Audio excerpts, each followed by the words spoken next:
Hello, my name is Sharon Donalfo, and I'm the manager and tour planner for TLC Tours.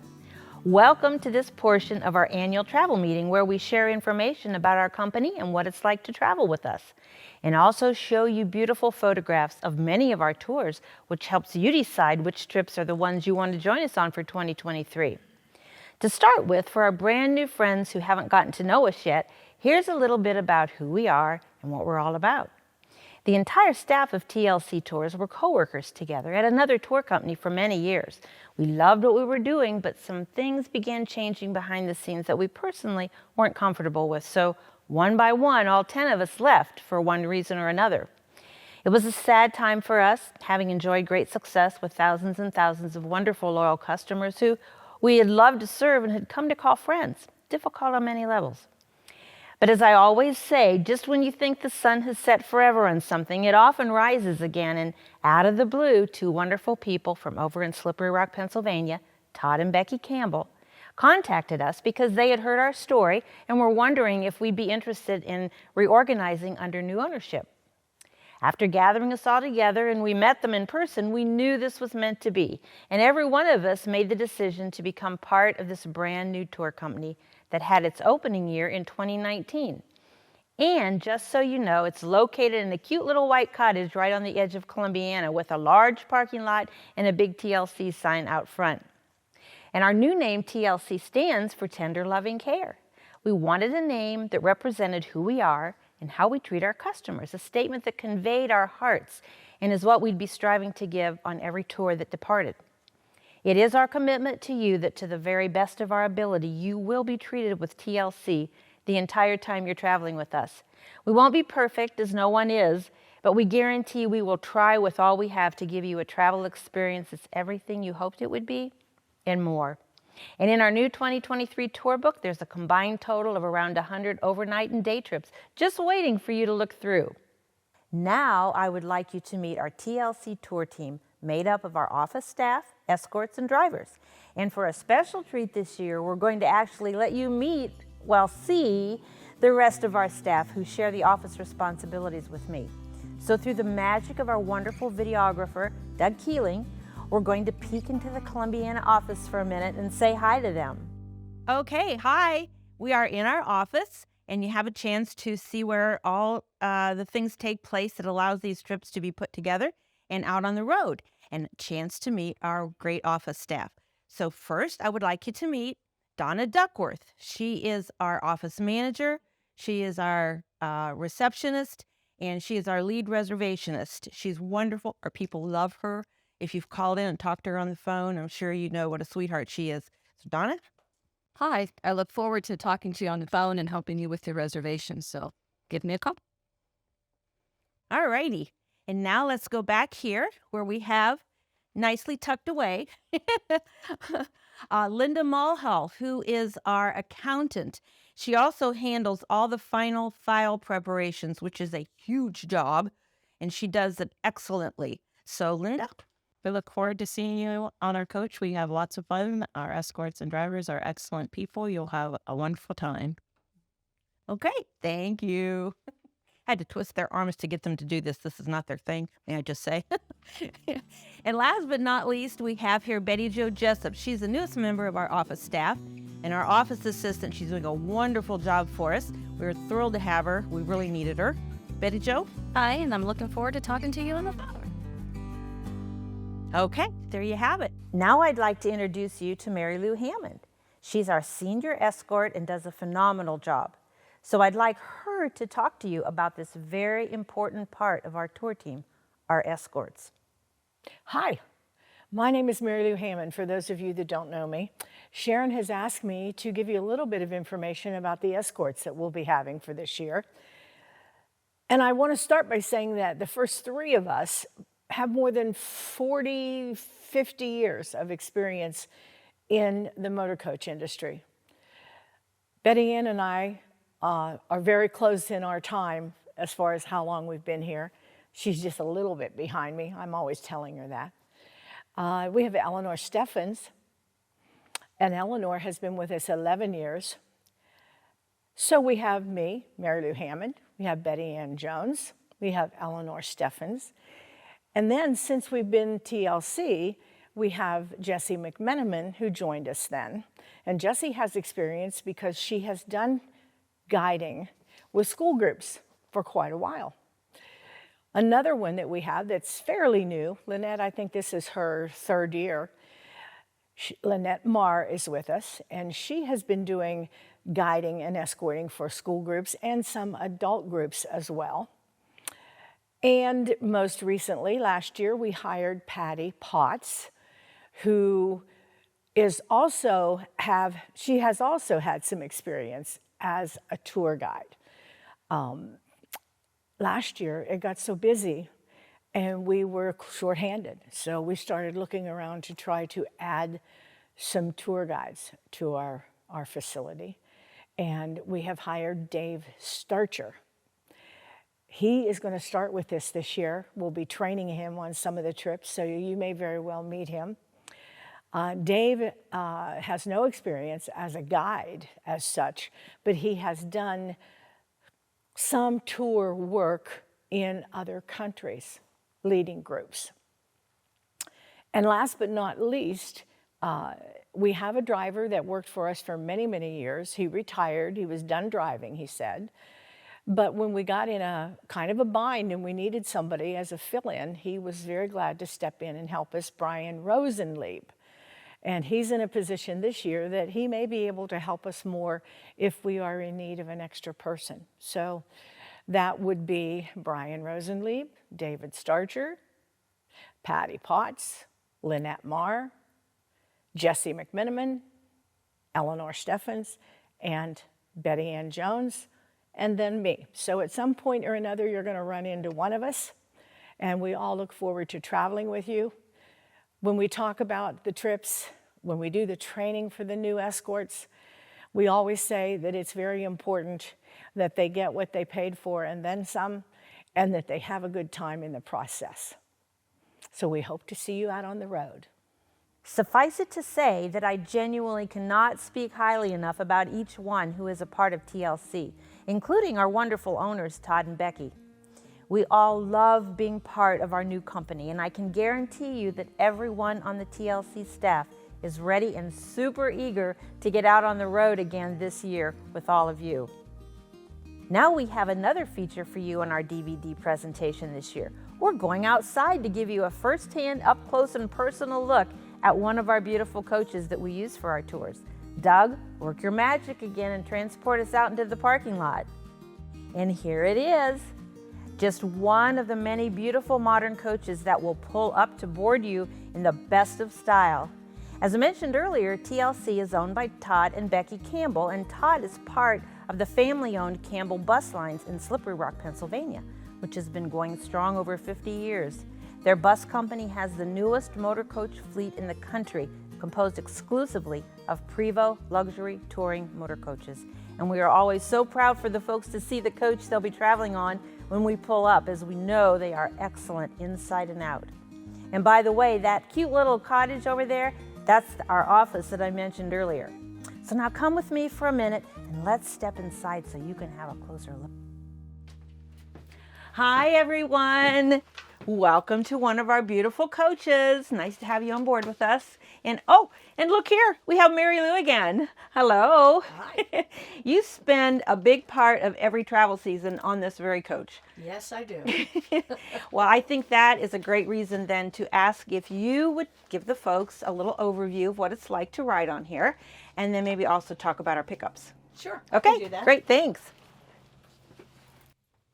Hi, everyone. I'm Mary Lou.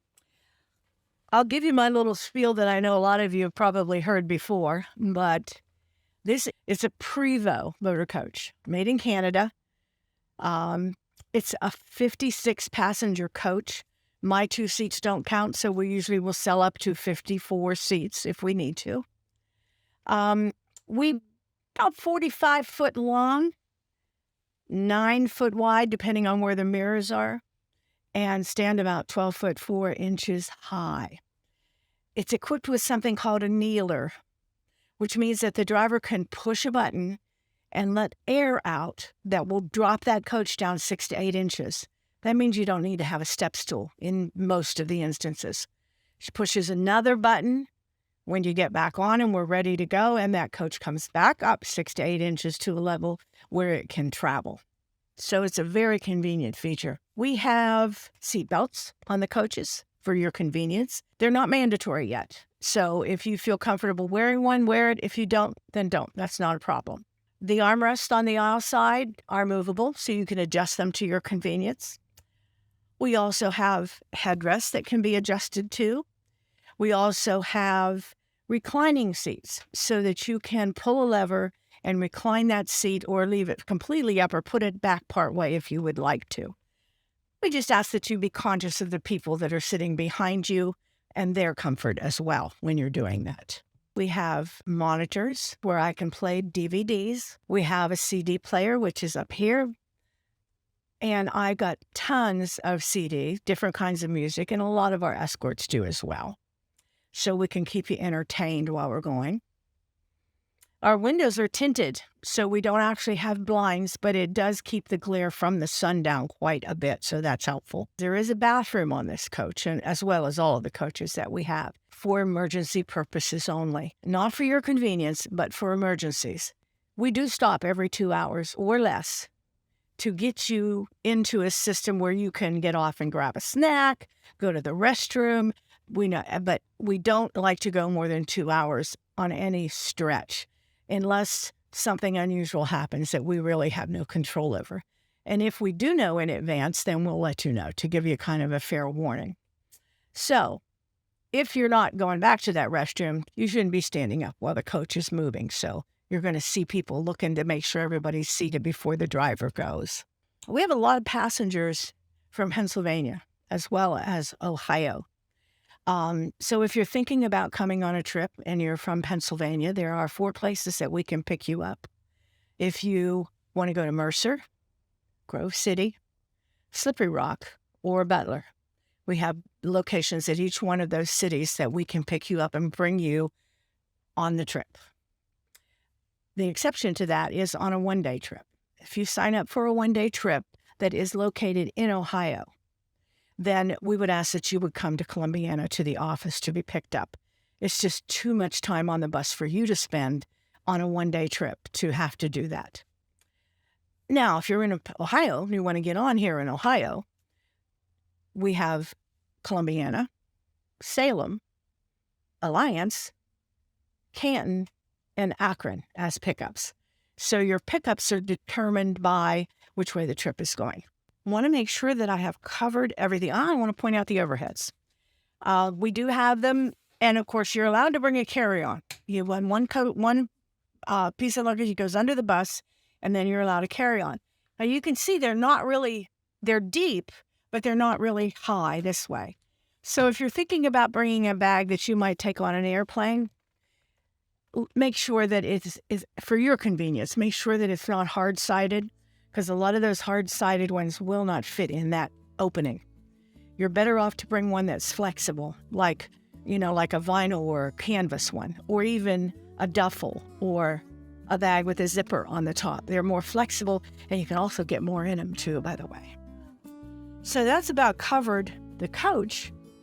But, I want to introduce somebody to you because she was nice enough to bring the bus down to us so we could show you all of the good things about our motor coaches. Folks, this is Karen and Harold. She's one of our primary drivers. And I know if you don't already know her that you'll be seeing her quite a bit if you travel with us this year. And we certainly hope you do, because we're getting ready to mail books out next week. By the time you see this, hopefully you'll already have one. And we look forward to traveling with you this year. Thank you. So first, we have a quick question and answer time with some of the most often asked questions we get every year. By addressing them here, we hope it will prove helpful having the answers ahead of time. So number 1, why is the single rate higher? The answer is simple. It's the rooms. When we contract for rooms at a hotel, they give us one price. They don't care how many are in it. So if 2 people are traveling together in the same room, they get to split the cost of the room. 3 people, we get to divide it by 3, and 4, of course, divide by 4. But that single person has to pick up the whole cost of the room by themselves. And when you add it over the course of a 4, 5, 6, 10-day trip, you can see how that would add up and definitely take the single rate higher. But we don't charge 1 penny more for anything else on a tour other than we have to do it the room cost that way. Then there's the BLD you will see in the tour book, and when you get our flyers, you'll see it on there too. And you wonder what they mean. It's an odd thing to see. Well, it's simple. B is for breakfast, L is for lunch, and D is for dinner. And that is simply a way for me to kind of get more room for some more information that I would like to be able to put on the tour of description for your sake. And when I can abbreviate it, it just buys me a little more space, that's all.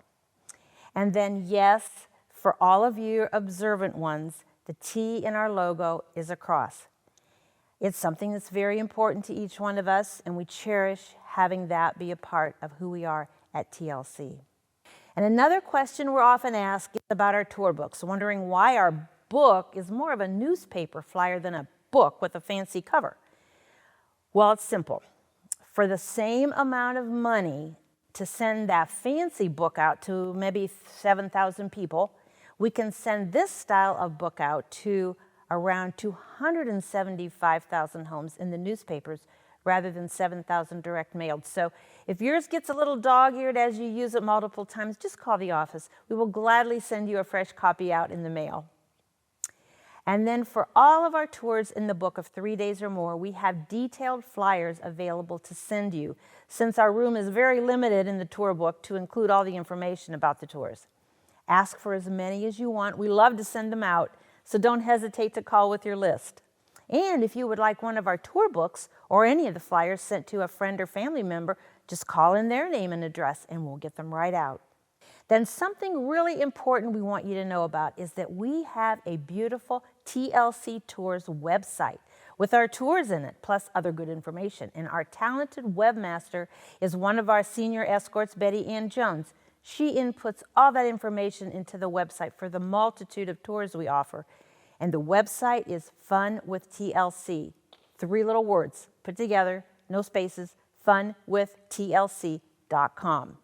So anytime you're wondering about our tours and we even sometimes have updates on there, so it's a good thing to check. And Betty Ann has just done such a wonderful job that it's a very pleasant place to go on and spend some time with. Now, we do have a Facebook page as well, and we post some fun little things on it from time to time. Just hit the follow button on there, and then you'll get any updates that come along. But the really fun part about the Facebook page is that our escorts often put pictures on there from a trip they've just returned on, if they have time to do that before they go out again. So it's very fun to see all the places they've been and what we're up to. One last thing before we begin our picture show. Now, everybody likes a good deal, right? Well, we have a special way for that to happen when you travel with us. Mary Lou, how about you share how they can go about that? Some of you have been with us for so long that you could probably stand up here and recite this, but this is primarily for the new ones and the ones that don't quite remember how this works. But we have a card that we give you the first time that you travel with us on an overnight trip. It's a reward card. And the whole idea is to give back to you a reward for traveling with us. It'll have a date on the front, the month and the year, and it'll have 4 little circles across the bottom of that card. And on the back, 4 lines that say tour, and another line for your name. So the object of the game, it's kind of like a game, because this kind of looks like one of those Monopoly cards, doesn't it? The object of the game is to get all 4 of those holes punched out in the course of 1 year. Now, the date on the front of that card is where the year begins. Let's just say it's March 2023. You have until the last day of March of 2024 to get all 4 of those holes punched out. And if you do, that card is worth $100 toward the cost of an overnight trip for the person whose name is on that card. That's a pretty good deal, isn't it? Unfortunately, if you don't get all your holes punched out in that period of time, the card becomes null and void and you have to start all over again. Now, there's more than one way to get a punch on a card. The obvious way is to come on an overnight trip. But we do have another system that allows you to get an extra punch here and there. If you are listening to this after travel meetings, then there's part of it that may not apply to you this year, but remember it for next time. When you come to the travel meeting, in addition to the DVD, you're going to get a little coupon. And that coupon is going to get you a punch on that card. If you don't come to the travel meeting, you don't get the coupon, and it's only one coupon per person. So keep that in mind if you didn't get to be there this year, that you'll be sure and come next year. There's another way to get a punch, and if you're listening to this the day after or the day of travel meetings, then you can look at a list of trips that we have that are called incentive trips. There's usually 30 plus sometimes, and they're all different lengths, some short ones, some long ones. If you book one of those trips by the close of business on March the 6th, you will get another coupon. It will come to you in the mail along with your confirmation and your receipt for your deposit. Now that coupon, when you bring it with you on that trip, will get you a punch. So that would be two different ways that you could get a punch in addition to just being there on the trip. And as I said, if you manage to do that within that 1 year time, then that's going to be worth $100 off the cost of an overnight trip. You only get punched very lightly on an overnight trip, not for your day trips.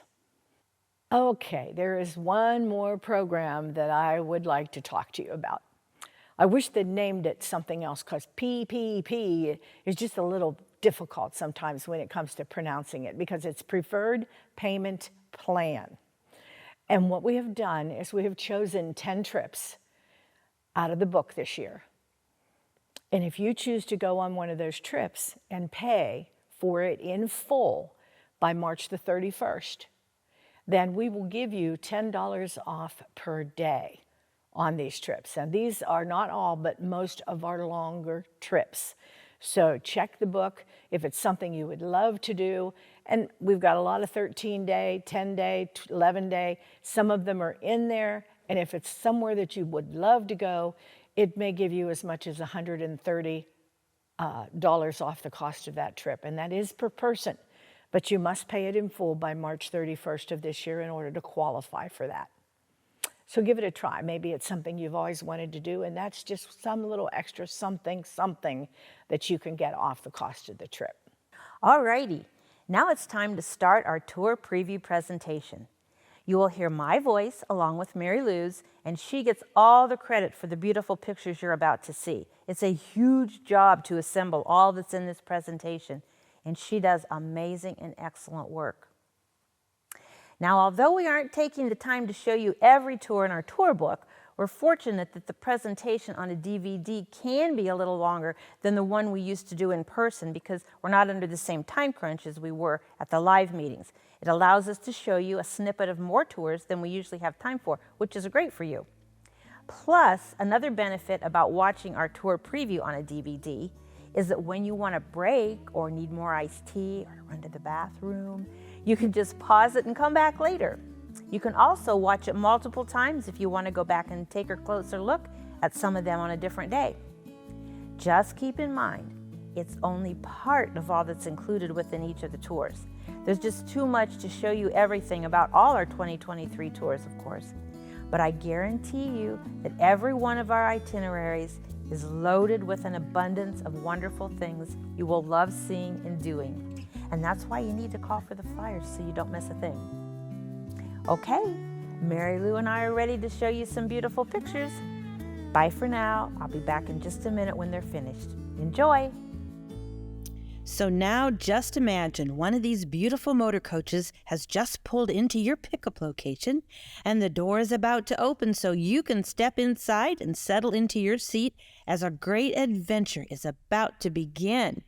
Let's take a look at where that destination might be. Oh, the Holland Tulip Festival. It's held in May in Holland, Michigan. It's your chance to experience Holland without crossing the ocean. These Klompen dancers are celebrating the rich heritage and culture of the founders of this quaint town on the shores of Lake Michigan. We begin with a Tulip guide who boards our coach to take us on a tour of this award-winning city that blossoms literally with hundreds of thousands of tulips each year. When we visit the Veldeer Tulip Farm and Wooden Shoe Factory, you'll have the opportunity to buy some of these gorgeous bulbs to create your own gardens back home. We include many festivities such as the delightful Kinder Parade, where we have reserved bleacher seats so you can sit down and watch, and the Dutch marketplace with food and wooden shoe carvings and dance performances and much more. And we even make a special little trip out to see the Big Red Lighthouse at Holland Harbor. Isn't that beautiful? And this year, one evening, we have reserved seats for a feature concert, the first place winning brother-sister trio from The Voice, and it's called A Girl Named Tom. There they are. Other inclusions are waterfront dining at Snug Harbor in Grand Haven, a full turkey meal at famous Cornwall's Turkeyville, 6 meals, and a refreshing celebration of spring. Hope to see you on the coach. The International Tattoo featuring Virginia Beach and Norfolk. This deluxe tour features Virginia Beach Oceanfront Hotel, Norfolk, a Mermaid Beach Bash, and the extra free time at your request. What is a tattoo, though, you ask? Well, it's a non-stop high-energy extravaganza of music, ceremony, and pageantry, where talents of over 600 performers present a spectacle of marching bands, precision drill teams, massed pipes, Scottish dancers, choral groups, and much more. We have premium reserved seats for this fabulous patriotic event, including a magnificent rendition of the Star-Spangled Banner and fireworks. Other things we're doing is going to the hangar of the Virginia Aviation Museum. We're going to have lunch with World War II era music, followed by a special air show and flight demo. Also time to peruse one of the largest collections of flying World War II military aircraft in the world. And then away we go on an exciting dolphin watching cruise with experts who share their knowledge as you sail the Virginia Beach coastline. We'll tour Nauticus, the National Maritime Science Center, and it includes seeing the battleship USS Wisconsin. This place is amazing. Our hotel is oceanfront right along the Virginia Beach Boardwalk. And during your free time, maybe you want to have your picture taken with King Neptune, or shop the little stores that line the boardwalk, or dip your toes in the ocean, whatever interests you most. But a very special highlight this year is the Mermaid Beach Bash, featuring the original rondelles. Enjoy a nautically themed mermaid welcome dinner, followed by a concert from this excellent 60s, 70s group, featuring a live band and a great show of hit after hit with incredible vocals and powerful horns. You will love it. But the real highlight of this tour remains the unbelievable tattoo. If you want to experience something new and different with a message of patriotism that's next to none, you'll want to come with us this year. But please note, it's not that far away and the deadline is almost up, so please call very soon so you don't miss your chance to go.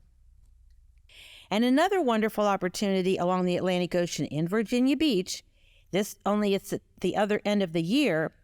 It's one all baby boomers want to pay attention to for sure. We did a similar trip a few years ago and everyone loved it. And this you're looking at is part of the reason why. Our beloved Frankie Valli tribute group called Let's Hang On, it's the #1 tribute group in America, will be performing in concert. And what a concert it will be. All your favorite songs live and in high form. Wear your 50s duds, your beach gear, or dress like you normally do, but definitely come ready to step back in time when life was simpler and carefree. It's going to be great. And if that wasn't enough, there's a second concert equally exciting, the Beach Boys Boardwalk Bash. This tribute band is called Still Surfin', and they play all the best of the iconic Beach Boys with stirring melodies to take you on a memory-filled night, whether you get up and dance or just sit and tap your toes. Also included between the concerts are a luncheon cruise on the Spirit of Norfolk, which sails past the Norfolk Naval Base. Trust me when I say that it's an impressive sight. We also do a dolphin watch cruise. We have free time to enjoy your beautiful surroundings any way you wish. It is honestly a wonderful chance to leave the cares of the world behind and trade them in for ocean views, sand between your toes, music of the best, and a perfect mix of activities and relaxation. Then we have the Smoky Mountains, Dolly's Fabulous Flower and Food Fest. That goes out in May. You'll stay 4 nights at Dolly Parton's newest specialty hotel, the Greenbrier Resort in Pigeon Forge, Tennessee, where her personal touches are sprinkled throughout. At the Flower and Food Fest, be immersed in over 500,000 vibrant and fragrant flowers across the park. See larger-than-life blooming sculptures reaching nearly 15 feet tall, and indulge in garden-fresh dining options created by the amazing Dollywood chefs. All through the festival, you'll be uplifted and inspired with top-notch musical performances presented in Dolly's Melodies of Spring concert series. And if that wasn't enough, just look at all the other excellent things in this spring extravaganza. One evening, we have a great time at the Hatfield and McCoy's dinner show. Another evening at the top-rated Country Tonight variety show. And per your request, we've added a free day to go do more things that interest you in the area. Our coach will run a shuttle to a few, such as the Island, which you're looking at there. It's a unique shopping area. Or perhaps you just want to stay at our lovely hotel and relax. As America's most visited national park, the world-renowned Great Smoky Mountains are one of our favorite places to be when the trees begin to bud and the smell of a fresh season is in the air. Bask in beauty all around you on a guided tour with new life popping out everywhere. This tour is a wonderful way to celebrate the beauty of spring, but we need to know very soon if you want to go along. Summertime in the Smokies goes out in August, and this is another chance to visit the magnificent Smoky Mountains, but with a different set of things to see and do. We do stay in Greenbrier again because we love it there, but here are some things we include on this summer tour. The breathtaking Biltmore Mansion just over the line in Nashville, North Carolina. The unbelievable 8,000-acre estate built by Vanderbilts boasts 250 rooms, 65 fireplaces, and 43 bathrooms. It's hard to even think what that would be like to live there. We'll be able to tour both the inside and outside and sit down to lunch in their stable cafe. You're looking here at the indoor swimming pool, and that's just the beginning. Wait till you see the other things this massive home has in it. Fun back in Pigeon Forge includes an evening at the Pirates Voyage dinner show. Our folks are loving this. It's honestly amazing how they do what they do. And new last year, you'll board the Chondola up the mountaintop park called Anakista and ride a chairlift gondola to beautiful Firefly Village overlooking Gatlinburg, or you can take the truck shuttle. It's your choice. Perhaps you'll want to do the tree canopy walk, a series of bridges over Gatlinburg where you're totally immersed in the beauty of nature in a breathtaking way. Last year's Brave folks loved it. A new addition this year is the Titanic experience. Find out what it was like to walk the hallways and grand staircase. You'll view more than 400 artifacts directly from the ship and its passengers. Touch a real iceberg, feel 28-degree water, and later be guests for a private captain's dinner in the secret third-floor dining room. Excellent. A professionally guided 3-hour tour of the world-renowned Smoky Mountains tops off this beautiful summer adventure. We hope you get to experience it for yourself this year. Victorian Cape May in May. Our folks have loved their visits here so much, they asked us to please add an extra day.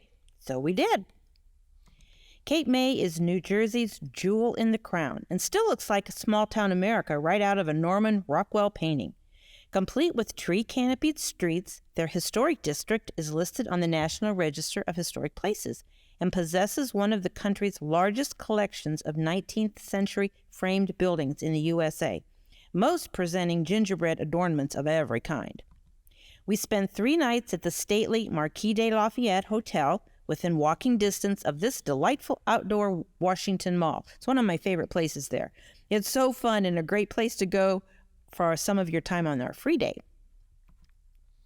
We'll take a trolley tour of the picturesque historic district, including the 1879 Physic Estate. We'll set sail on a nature cruise to view dolphins and other marine mammals with captain's narration.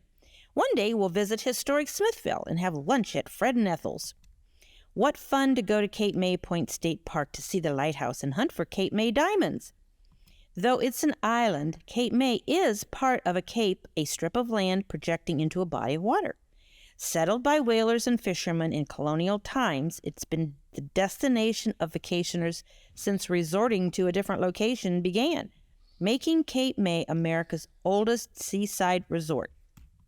This is such a special place to visit. Some years we've taken 2 buses. You consider coming with us this year. It is a great choice. Boatload of Boats. This goes out at the end of June. It's a brand new tour, specially designed for those who want something they've not done before, want to stay close to home, and love to glide across tranquil waters with gentle summer breezes blowing in their face. We've planned 4 lovely boat rides for a thoroughly relaxing 4 days. So here's what you'll be doing.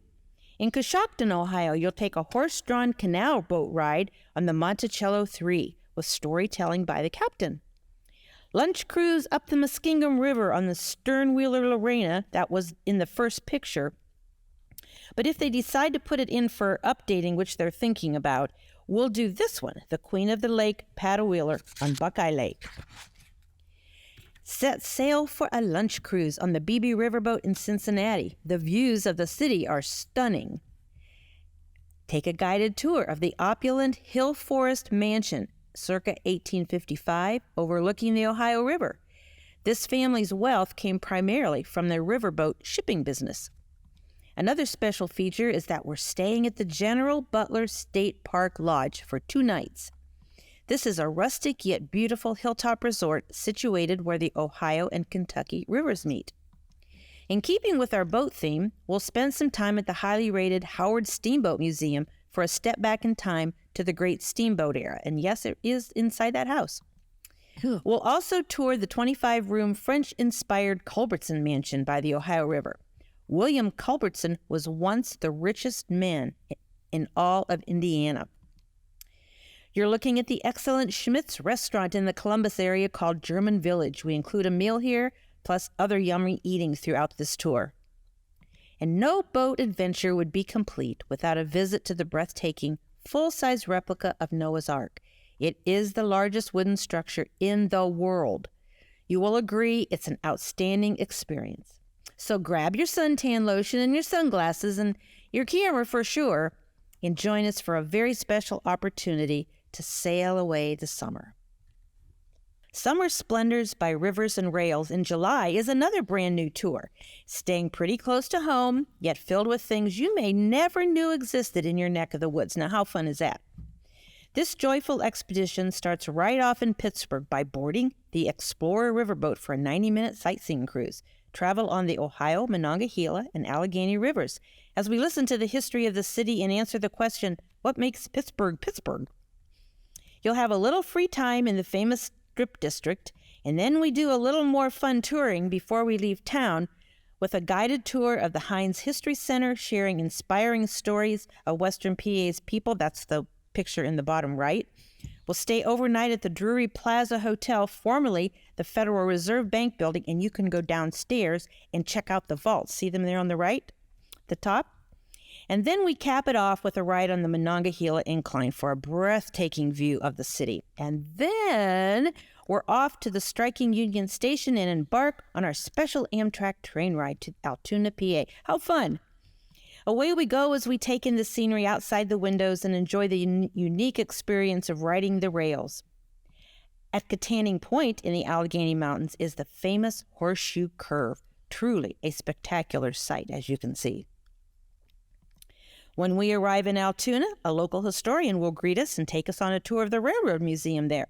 It pays tribute to the era of railroad workers who spent their lives working on the railroad. A lot of these fine men and women live or have lived in our area. Ride the funicular up to the overlook for spectacular views and possibly see a train around the curve while we eat from our sandwich buffet awaiting us in the outdoor picnic pavilion. At Town Hill in Cumberland, Marion, we'll be seated for dinner and a down-home show. This inn has a magnificent view of 3 states from its overlook. If you recall the golden age of musicals, their trivial Broadway show will be a trip down memory lane that you will love.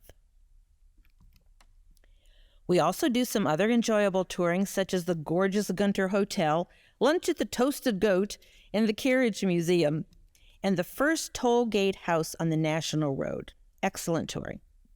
And last but not least, we listen for all aboard and take our seats on the Western Maryland Scenic Railroad as we ride through mountain scenery from Cumberland to Frostburg, Maryland. What a great time. As you can see, this little gem of a trip is loaded with entertaining experiences galore. We can't wait to go with you to bask in the summer's splendor by rivers and rails. See you on the coach. Party on the Prairie in June is our brand new premier tour for those of you who love true adventure. This year, we are offering you a very rare and unique opportunity to join the TLC gang for a fun and fascinating adventure into the frontier state of Oklahoma. Situated between the Great Plains and Ozark Plateau, its rich history makes it a destination we are super excited to explore. For instance, did you know 39 American Indian tribes are headquartered in the state of Oklahoma? Or that it's one of the top go-to settings for American Western films? Or that it's home to one of the largest livestock markets in the world? Yes, the world. Or that historic Route 66, America's Mother Road, cuts clear across the state from one side to the other? Well, given the huge variety contained in this itinerary, it's going to be a wonderful time as we take this memory-making journey together. Here are some of the things we'll be doing. You're looking at the internationally renowned National Cowboy and Western Heritage Museum, America's premier institution of Western history, art, and culture, containing over 28,000 artifacts. We'll enjoy a narrated canal ride through historic Bricktown's Entertainment District in Oklahoma City. Called the most beautiful place in Oklahoma, we'll love our time at Tulsa's fabulous Philbrook Museum and Gardens, located in this 1920s villa. You know her, Lee Drummond, pioneer woman, has a mercantile store in town, opened in 2016. We're going to enjoy lunch right there in her hometown. And the Oklahoma City National Memorial honors the lives lost at what we call the Oklahoma bombing in the Federal Mural Building. We'll see it illuminated at night, and it is very moving. The Will Rogers Museum. He is considered Oklahoma's favorite son, and this is a memorial to him. It includes theaters showing his movies, historical newsreels, and much memorabilia from his life. The Walla Rock Wildlife Preserve is hidden away in the rugged Osage Hills. Walla Rock was the ranch retreat of oilman Frank Phillips and is now a 3,700-acre wildlife preserve housing a world-class museum. Isn't that pretty? And one night, we have a sock hop dinner dance with the DJ in keeping with the Route 66 theme. That's a major part of Oklahoma's popularity. We'll be treated to this very fun evening where you can dance or listen or tap your toes, but no matter what, it will be a nostalgic, fun trip back in time for sure. Relive the glory days when Route 66 was in its prime with a visit to the Heart of Route 66 Auto Museum. The Pioneer Woman Museum, which is not Ray Drummond, but it is preserving the legacy of women from all races, creeds, and nationalities who have made significant contributions to the history of Oklahoma. It's a very well done, very interesting. This is an aerial view of Reconciliation Park, which features the history of African Americans in Oklahoma, with the goal of transforming years of racial division into a hopeful future of reconciliation and cooperation for Tulsa and the nation. The Johnson Cowboy Museum boasts a little bit of everything surrounding the world's greatest cowboy, and he'll love to tell you about it. We'll eat at fun places like Eskimo Joe's and the Mother Road Market and Dilly's Diner. We'll pay a really fun visit to the National Route 66 Museum, talk about memory makers. This is a wonderful, fully loaded tour, and there's no way possible to present it all here today. Please call for the fully detailed flyer so you can read all the things I didn't have time to show you or talk about. If you have the mind of an explorer and the heart of a true adventurer, you will want to join us for this rare opportunity to explore another part of America's heartland in this very special way. Oklahoma, here we come.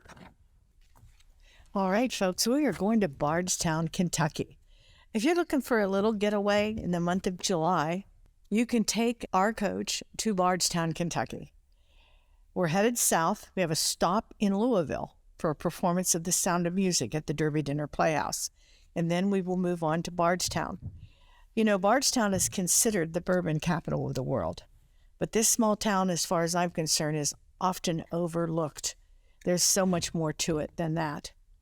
For instance, my old Kentucky home. This is where Stephen Foster was inspired to write the song, My Old Kentucky Home. Visiting his cousin, he loved the area, and that song that he wrote has endured, and it is the state song of Kentucky to this day. We'll get a tour of the house. They also have a musical that is performed in an outdoor amphitheater and depicts Stephen Foster's life story. His music will have you singing along. Did you know that he's considered the father of American music? He wrote over 200 songs, and he was from Pittsburgh, Pennsylvania, folks. My Old Kentucky dinner train is an unforgettable dining experience. Sit back, enjoy the view, and experience a 4-course, freshly prepared gourmet dinner. It is truly an experience. Inside the dining car, we're traveling on a 1940s restored vintage dining car, and we will come through the Kentucky countryside in luxury. Look outside. Jim Beam Distillery, maybe, the Jackson Hollow Trestle, and Jesse James had a hideout here, too. We'll take a carriage tour with Jonesy. That's the guy that's driving the carriage. Get an up close and personal look at downtown Bardstown. He has been taking us for carriage rides for a long time. Then I mentioned that Bardstown is the bourbon capital of the world. We are going to go to a distillery, the Heaven Hill Distillery, for bourbon, and we'll have a learning experience. We'll learn how they make it, why it turns that amber color, how long it has to be stored in these oak barrels. So you'll have some education about the making of bourbon. Unfortunately, we have to head north again. It's only a little 3-day trip, but we're going to stop again in Louisville, and we'll have a lunch, a picnic lunch on the Belle of Louisville. And we're also going to be headed home singing all of those Stephen Foster songs like Oh, Susanna, and Way Down Upon the Swanee River. So take a look at this for a July trip. As I said, it's just a little 3-day trip. This is a new one this year, the Adirondak Autumn Splendor and Lake Placid Beauty. It'll be a 6-day trip, and it goes in October, perfect time for fall foliage.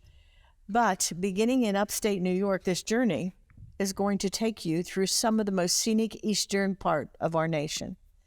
We begin with a luncheon cruise on the historic Lake Erie Canal, and we're going to pass through 5 of the original locks that were built back in the 1800s. We're also going to go to Lake Placid. This is one of the locks, by the way. There you go. We're going to go to Lake Placid. That's where the Winter Olympics were in both 1921 and 1980. The bobsled run for Lake Placid was utilized in both of those Olympic Games. And we're also going to go to the Olympic ski jumping venue. I don't know about you, but I don't want anything to do with being that high up in the air on a pair of skis. We have 3 nights at the Golden Arrow Resort, and we get to explore the area while we're there. We're going to go to the summit of Whiteface Mountain, and it has a bunch of surprises up there. You're going to find a castle made out of stone on top of the mountain. There's a gift shop, a food truck, believe it or not, and an elevator, which is even more unbelievable. But you have a 360-degree panoramic view, and it is gorgeous. We're also going to be able to go down and visit the High Falls Gorge on this trip. We leave New York State, cross Lake Champlain on a ferry, takes 30 minutes, to Burlington, Vermont.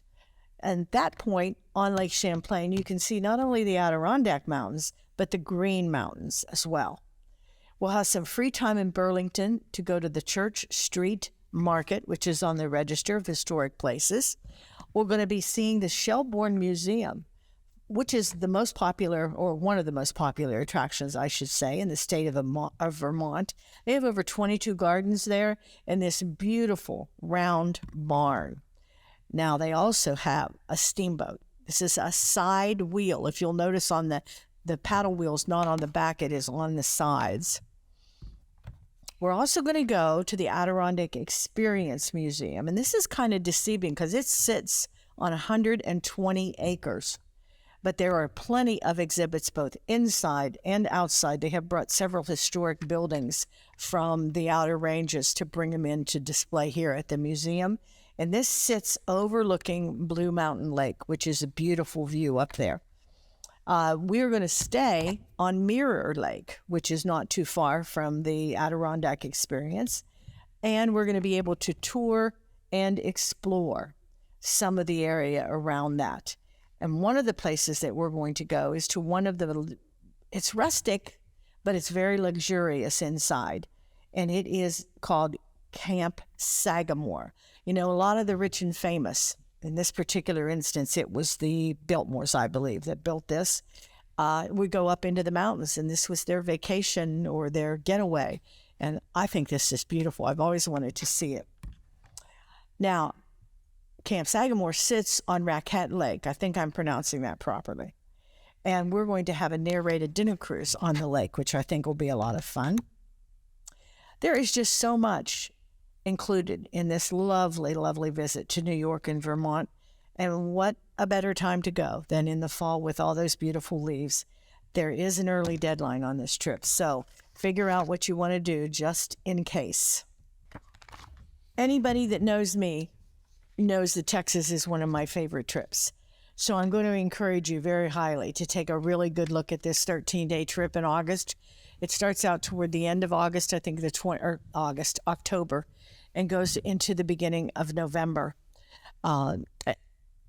People don't understand what's so great about Texas, and I tell them everything, because there is such a wide range of things to do there that are all different.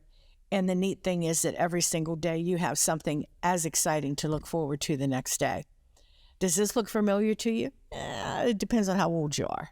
Because if you watched the show Dallas when you were young, and you waited every day, or every week, I should say, to listen to what was going to happen next, who was going to get hit in the eye or shot or get into a cat fight or shoved in a swimming pool or had food thrown at them, you watched that movie or that TV show. So you also know that even though it doesn't run any longer here in the United States, there are still several places that are not in the United States that are still very heavily showing this show. And we're going to get there, and we're going to have a tour of the grounds. They have a small museum there, which is really kind of cool. And we're going to tour the house. And they take us over there in a little tram, and you tour the house, and then you come back.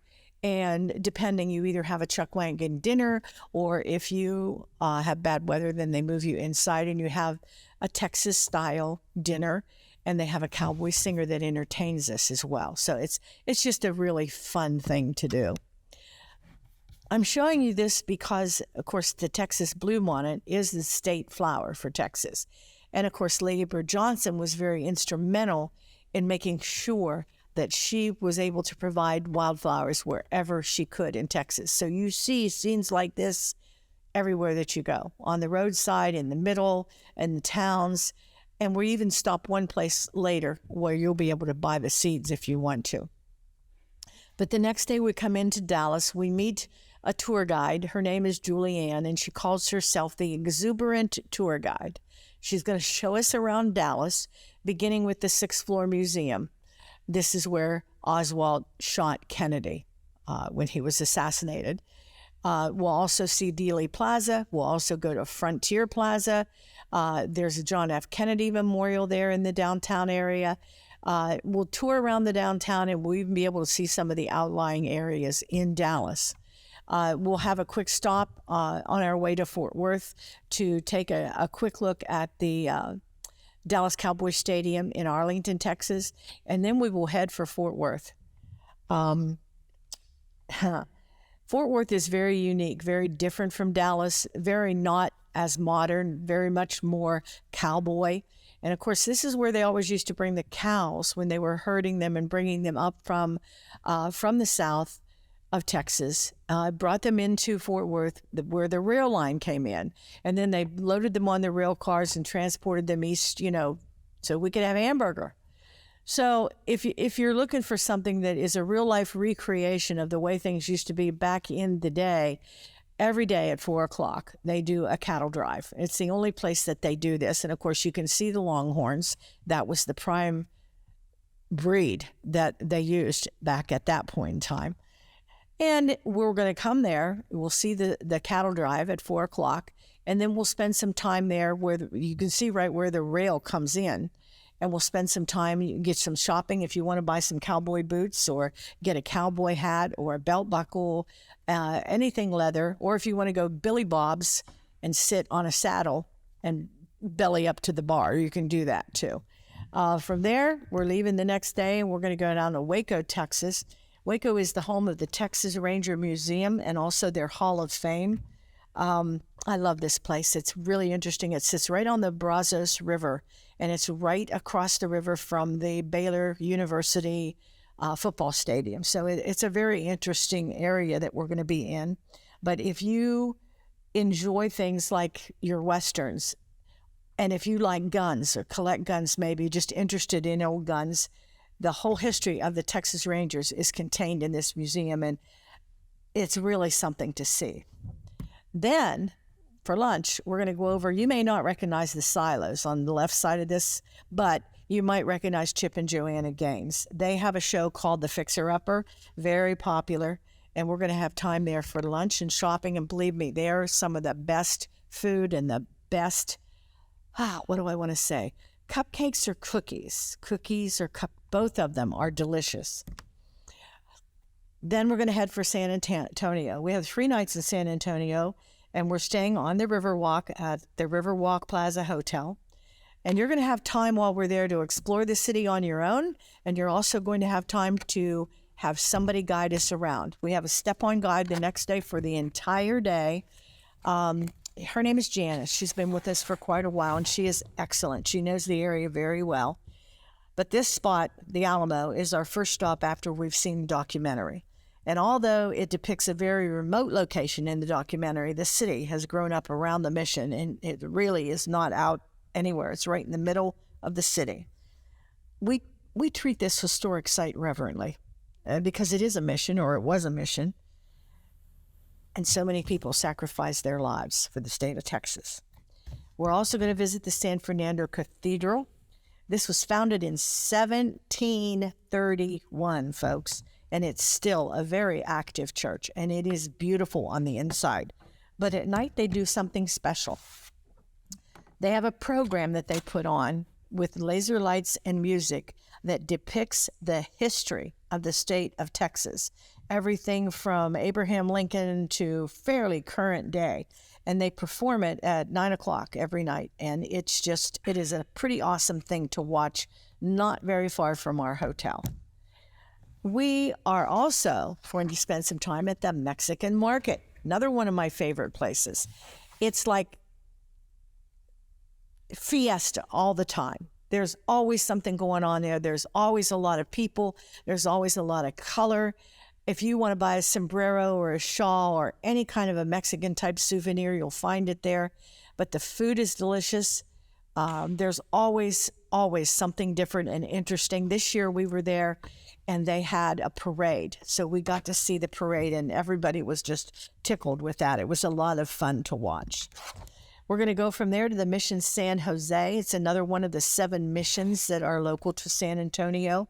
It is a National Historical Park, part of our park system, and it's also a World Heritage Site, which means it's recognized worldwide for its historical value.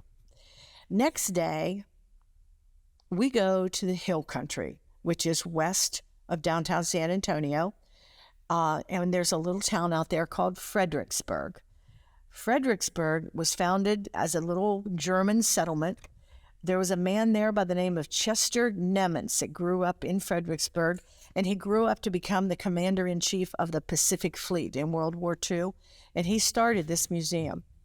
And it truly is. I'm not a real big museum person. I mean, I enjoy them, but this one, It's one of the top 5 history museums in the United States, and I like it because there are so many displays that are not just stand there and read them. You can actually watch and listen and actually experience some of the things that happened during his time in the Pacific. Now, we'll have some time also in Fredericksburg for some shopping and to have some lunch. We'll make a stop at a wildflower farm. It's a wild seed farm. So you can go in there and actually buy wildflower seeds if you want to bring them home and plant them. And from there, we're going to the LBJ Ranch. And actually, this is really kind of fun. It's a huge complex. LBJ spent his entire life here in Hill Country. And he and Lady Bird are buried in the cemetery there, or the graveyard on the property. We can't tour the house this year because they have it closed for renovation. But they have a plane there. You can see what his plane looked like. A lot of different cars. It's a beautiful setting, and it's a very remote place. Now, the coup de grace on today, at least I think it is a visit to an authentic Texas cattle ranch. Now, in addition to a great dinner and a singing cowboy, we'll have a wagon ride amongst the cattle. And we'll have a visit to something called a buffalo jump. I don't know if you know what that is, but it's prehistoric. So you might want to look that up before you go so you'll know what they're talking about. But we were all sitting on the wagon, and we're sitting on hay bales, and these cows come up and start to eat the hay right out from under us. It was hilarious. From the Canibbe Ranch, we're going to head south again, and we're going to head for Galveston. We're going to spend 2 nights on the Gulf in Galveston. It's a beautiful area, beautiful scenery there too, but a total different kind of scenery. The next morning, we're going to go back and go to the Space Center in Houston, and we'll have a tram tour there. Spend some time looking at some of the exhibits. It's a huge complex. And we'll have lunch there before we head back to Galveston. And in Galveston, that we have a pretty big chunk of time there that we'll have free time to do as you want. But dinner that night is at my favorite place, probably in the world, and that's Mario's restaurant. It's unbelievably good. Unfortunately, we go home from there and we head to Natchez, Mississippi. On the way, we're going to have a couple of stops. We're going to stop at the Frogmore Cotton Plantation, and you'll hear the history of how cotton was grown and picked and processed and sold back in the days prior to the Civil War. And then you will go down to a modern cotton gin and see the way cotton is processed in present day time. So it's really, really interesting. We're also going to do dinner at Choctaw House, which is one of the antebellum mansions in Natchez, and there are tons of them. But we'll go to Choctaw House for dinner in the evening, and then the next day we'll come back and we'll tour 2 more of the mansions. This particular one is called Stanton Hall, and we'll tour it, and then we'll have lunch in their carriage house before we head east again. And when we head east again, we're going to head for Lookout Mountain. We'll see all these signs along the road called Sea Rock City. You might have even seen them. In a clear day, on the top of the mountain, you can see as far as 7 states. But the real thing that we're here for is a walk through a whimsical garden with a trail that has rocks and flowers and all kind of whimsical characters along the way, along with a beautiful waterfall and a swinging bridge. So we'll do that, and we'll have lunch while we're there, and then head for the hotel for the night, which is going to be in Tuscaloosa, Alabama. And from there, of course, we're headed home. So do you see now why this is one of my favorite trips? Because every day is something different and new. Why don't you come with me next year? Okay, we are looking at magical Mackinac Island. We're there twice this year, in June and in September. Both of them are 4th-day trips. The first thing that you see when you approach the island on this ferry is the Grand Hotel. This hotel was built in 93 days and opened in 1887. That's hard to imagine. That would never happen today. And it is a member of the Historic Hotels of America, by the way, but I mostly remember the Grand Hotel, and some of you might too, because of a movie called Somewhere in Time, with Christopher Reeves and Jane Seymour. That was one of the things that brought attention to the Grand Hotel somewhere in time. We do a short ride from Mackinac City, where we spent the night before. We'll come over to the island, and we'll come from the dock right up into these carriages, because on Mackinac, there is no motorized transportation. Everywhere you go is either by foot, by horse, by bicycle, unless you're dying, which they do have an ambulance that has a motor in it. These 2 horses will transport the wagons up to another barn where you get on a bigger wagon, and then there is a 3-horse carriage waiting for you there, and they're going to take us on a tour of Mackinac Island State Park. And that state park, this is one of the things in it. It's called Arch Rock. We make a stop there for just a little rest for the horses, give them some water, and we can walk out and take pictures of the lake as well as Arch Rock. We also see the cemetery there, which is kind of interesting.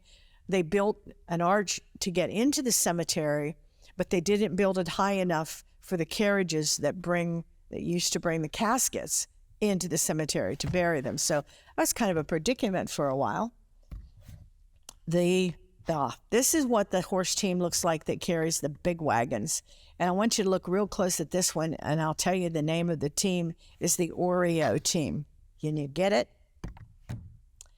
Now, we're going to end the tour at the Fort Mackinac. It sits up on a bluff overlooking the harbor. It's a beautiful, beautiful location because you have such a good view of the whole area. But the thing about it is built so that you can go in there, and they have reenactors that have the uniforms on from the guards and stuff. And they'll demonstrate how to load a rifle. They'll demonstrate how to shoot a rifle. They'll demonstrate on the parade ground right down in the center of the fort. They also have a cannon that they shoot off every hour, and every single time it goes off, I jump. It doesn't matter if I hear it coming or not. I always jump. But the view from here is awesome. You can eat lunch there. The Grand Hotel does have a restaurant that you can eat from a beautiful patio that overlooks the harbor there. So your free time now, you're done. You can do whatever you want, but we can't check into the hotel for a couple of hours. So if you want to spend some time there, if you want to go downtown, if you take a look at this downtown scene, you can see all the bicycles and the horses and the carriages and the pedestrians, more fudge shops than you can even believe to imagine. So you've got to have fudge. You got to buy fudge and bring it home if you don't eat it before you get it home. But you're going to have some free time to enjoy, do a little bit of shopping. They also have a couple of historic houses that you can go in and tour, and you can use your ticket that you got at the fort to get into those houses without having to pay again. Now, one day we're going to take a horse-drawn taxi up to the Grand Hotel. And we're going to have lunch. It's included. It's in this beautiful big dining room. It's beyond description. More flowers than you could ever count in the wallpaper. And my advice is to describe that buffet, I can't. I'm just saying, pace yourself. Go check it out, see what you want the most, and start there and work your way through. Because if you see something and you wait, chances are if you go back, it won't be there. They'll replace it with something else. There's just so much food. It's just kind of unfathomable. But when you're done, the nice thing is you can go out and sit on this porch. It's 600 foot long. So you go out there, sit in a rocking chair, and just kind of rock it off if you want. But do it after we've eaten, because if you wait until evening or come back the next day, they won't let you up on that porch without paying $15. Because if you eat there or if you're staying there, it's free. But if you just kind of walk up and say, hey, I want to go check out the lobby like this one, they won't. They'll charge you for it. So the other thing you can do, if you don't want to sit on the porch and relax, you can go into the inside and look at the lobby. You can, if you're lucky, sometimes they'll have rooms open and you can take a peek into the rooms. And you can also go up to the cupola, which is at the very tip top. And you have another beautiful view of the harbor. There's just so much in that hotel. It's kind of overwhelming if you want to know the truth. But I love the carpeting here. I think it's just so pretty. So this is the nice thing about this. One of the nice things about this trip is that you have free time. You're not going to be corralled into something every single minute of every single day. You have blocks of 3-4 hours at a time, sometimes more than that, to just relax. If you want to sit on the porch at the hotel and watch the traffic go by, you can do it. Sit and look at the Mackinac Bridge, you can do it. But there's just something about this place that it slows you down. It calms you down. It relaxes you. It's beautiful. Or the other time, I showed you what it looked like in the summertime, and this is more like what it would look like in the fall, because we do have that September trip. And remember that cupola I mentioned? You can see where the flag is. That's where the cupola is, if you'd like to go up to the top and sit down and relax and have something to drink. The next trip is in June. It's 6 days, and it's called the Purple Moose. I love it there in the summer. I know New England is beautiful in the fall, but I love it in the summer as well. The lupines bloom here in the White Mountains of New Hampshire for about a month, beginning in early June.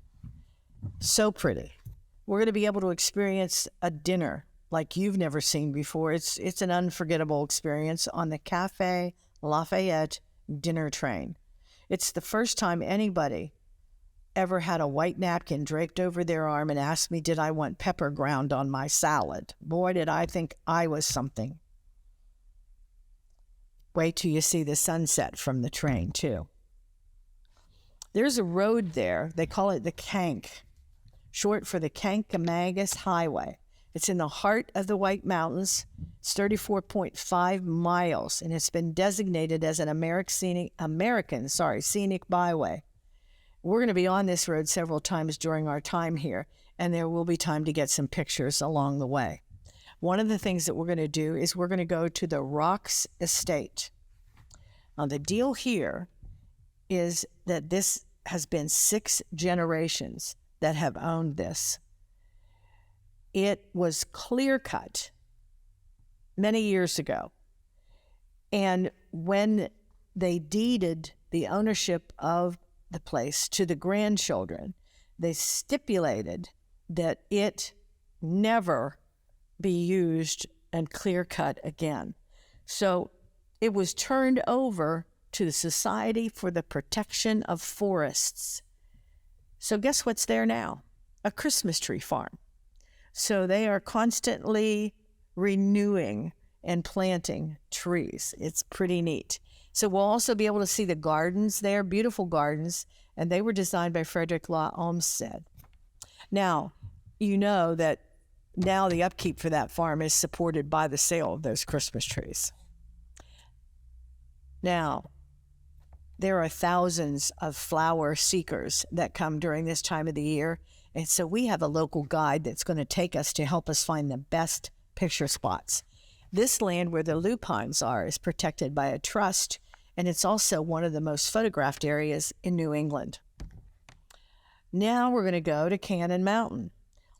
This is a tram that we take to the top of Cannon Mountain. It's over 4,000 feet high, and from there we'll get a glimpse of Maine and of course Vermont, and of course we're in New Hampshire. You can even see Canada from here. Now I want you to look real close at this tram. It's yellow, right? Well, they have a name for it. This one is Mustard. Now, the other one coming down when we're going up is a red one. Guess what they call it? We'll also stop and see the Albany Covered Bridge. This one was built in 1858. It is 120 foot long, and it's beautiful. We can get out, we'll walk across it, around it, and get to take pictures. Now, I know that I said before, the reds and the oranges and the yellows in the fall is beautiful, but in June we get these pinks and purples and whites and blues, and they're against the backdrop of those beautiful Franconia Mountains. So don't miss this. One of the other things we get to do here that is really neat is this is the Omni Mount Washington Hotel. We're going to go here for a buffet lunch. It was a favorite retreat of many presidents and many famous people. The lunch is elegant, and you get a beautiful panoramic view of Mount Washington. Then we're going to go up Mount Washington on the Mount Washington Cog Railroad. This is 6,288 feet to the top. It is the first mountain climbing railway, and it's referred to as the COG, C-O-G. And this winter, in late January, at the top of that mountain, they registered a record-breaking temperature of minus 130 degrees below zero. And they do have a weather station up there, and it is manned. So you can imagine what they must have gone through. So, folks, this is it. Purple moose. You see? You got purple. That's the easy part. And you got a moose. That's the hard part. But we're going to spend one late evening going out in a small bus, and we're going to look for moose. And I have done this before, and we have found moose there. We have a local guide that takes us, and it's a lot of fun because they have cameras, and whatever the camera finds, they have monitors inside the bus so that if you're on one side, the moose is on the other, you're going to see that moose on the monitor. So it's really a very unique experience. The whole trip is a very unique trip. So come with us to see the purple moose. Georgia. I hate to keep saying this. It's another one of my favorite trips. And it's called a peach of a trip. And it is a peach of a trip.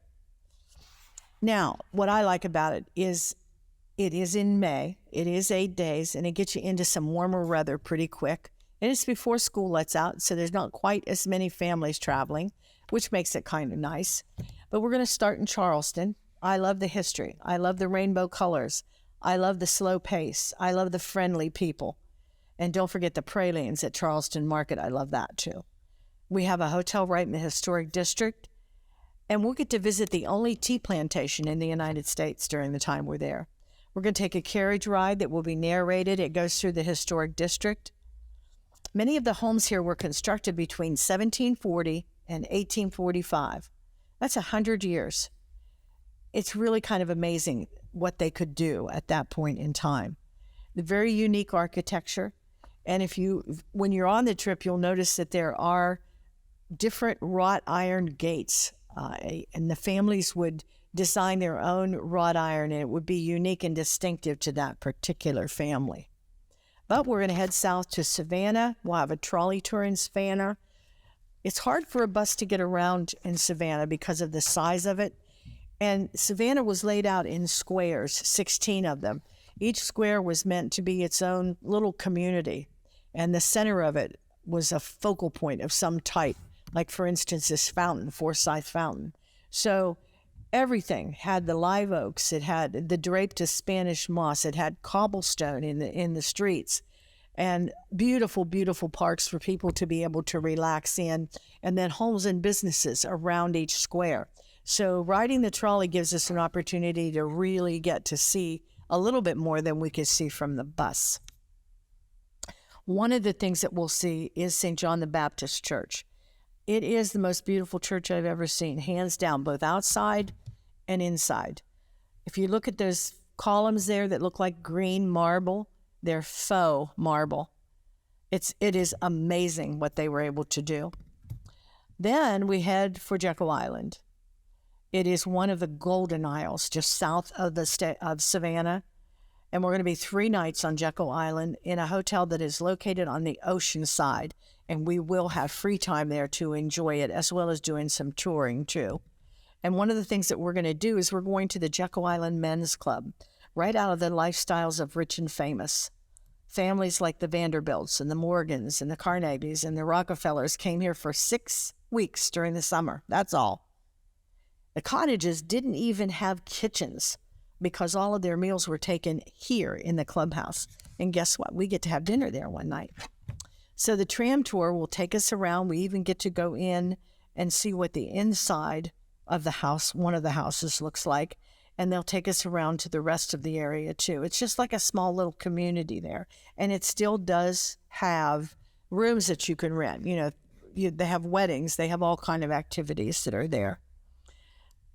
But it is a lifestyle, unfortunately, or fortunately, depending, is long gone. They no longer live that way.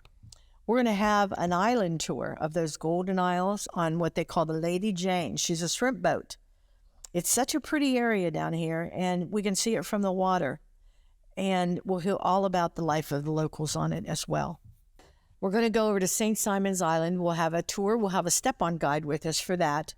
One of the things we're going to go to is Christchurch.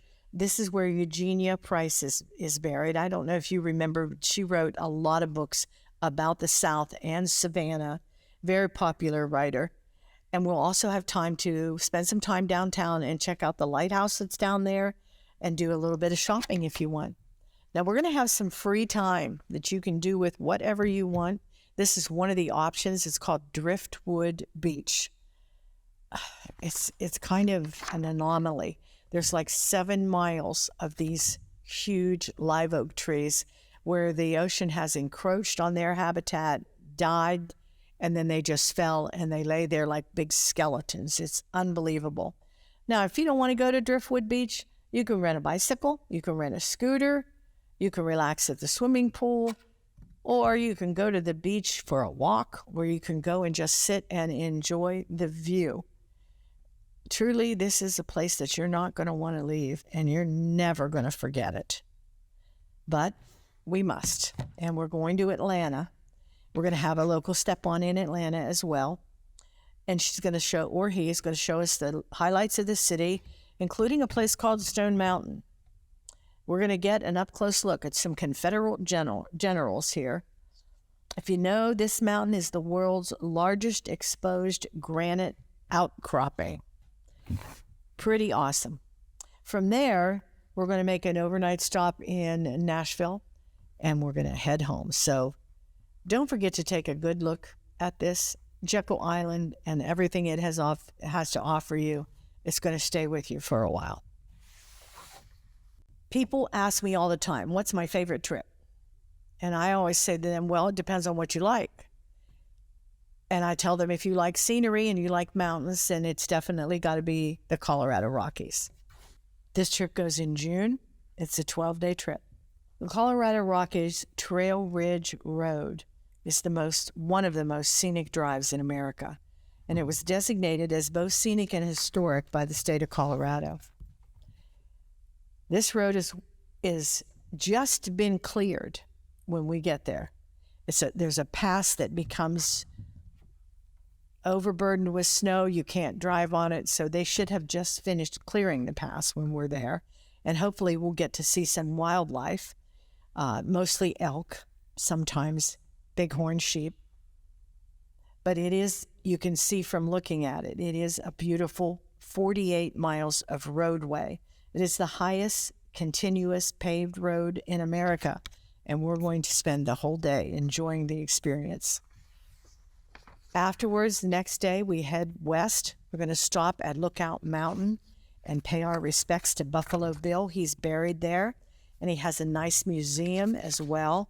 Very, very pretty. This whole day is another day for exceptional mountain views. We're going to take 70 west, and we're going to drive through Glenwood Canyon. I tell people not to go to sleep here because they're going to miss something if they do. There's 13 and a half miles of this drive that goes between walls that are 1,300 feet high, and the Colorado River there is on your right side. We almost always will see rafters as we travel.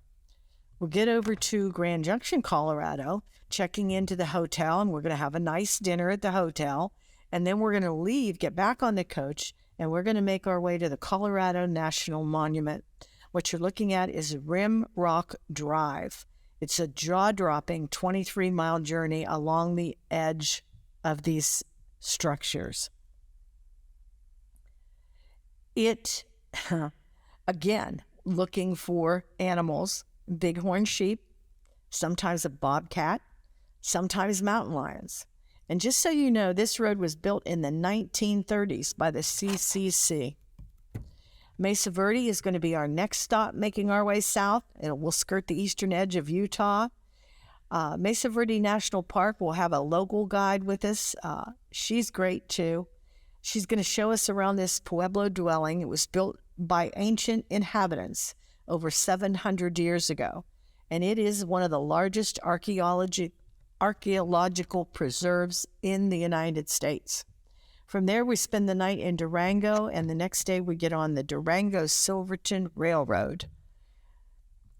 The first thing in the morning, we're going to board the train. It's a steam narrow gauge train, and our journey is going to take us along the Animas River and through the San Juan Mountains into the remote mining town of Silverton.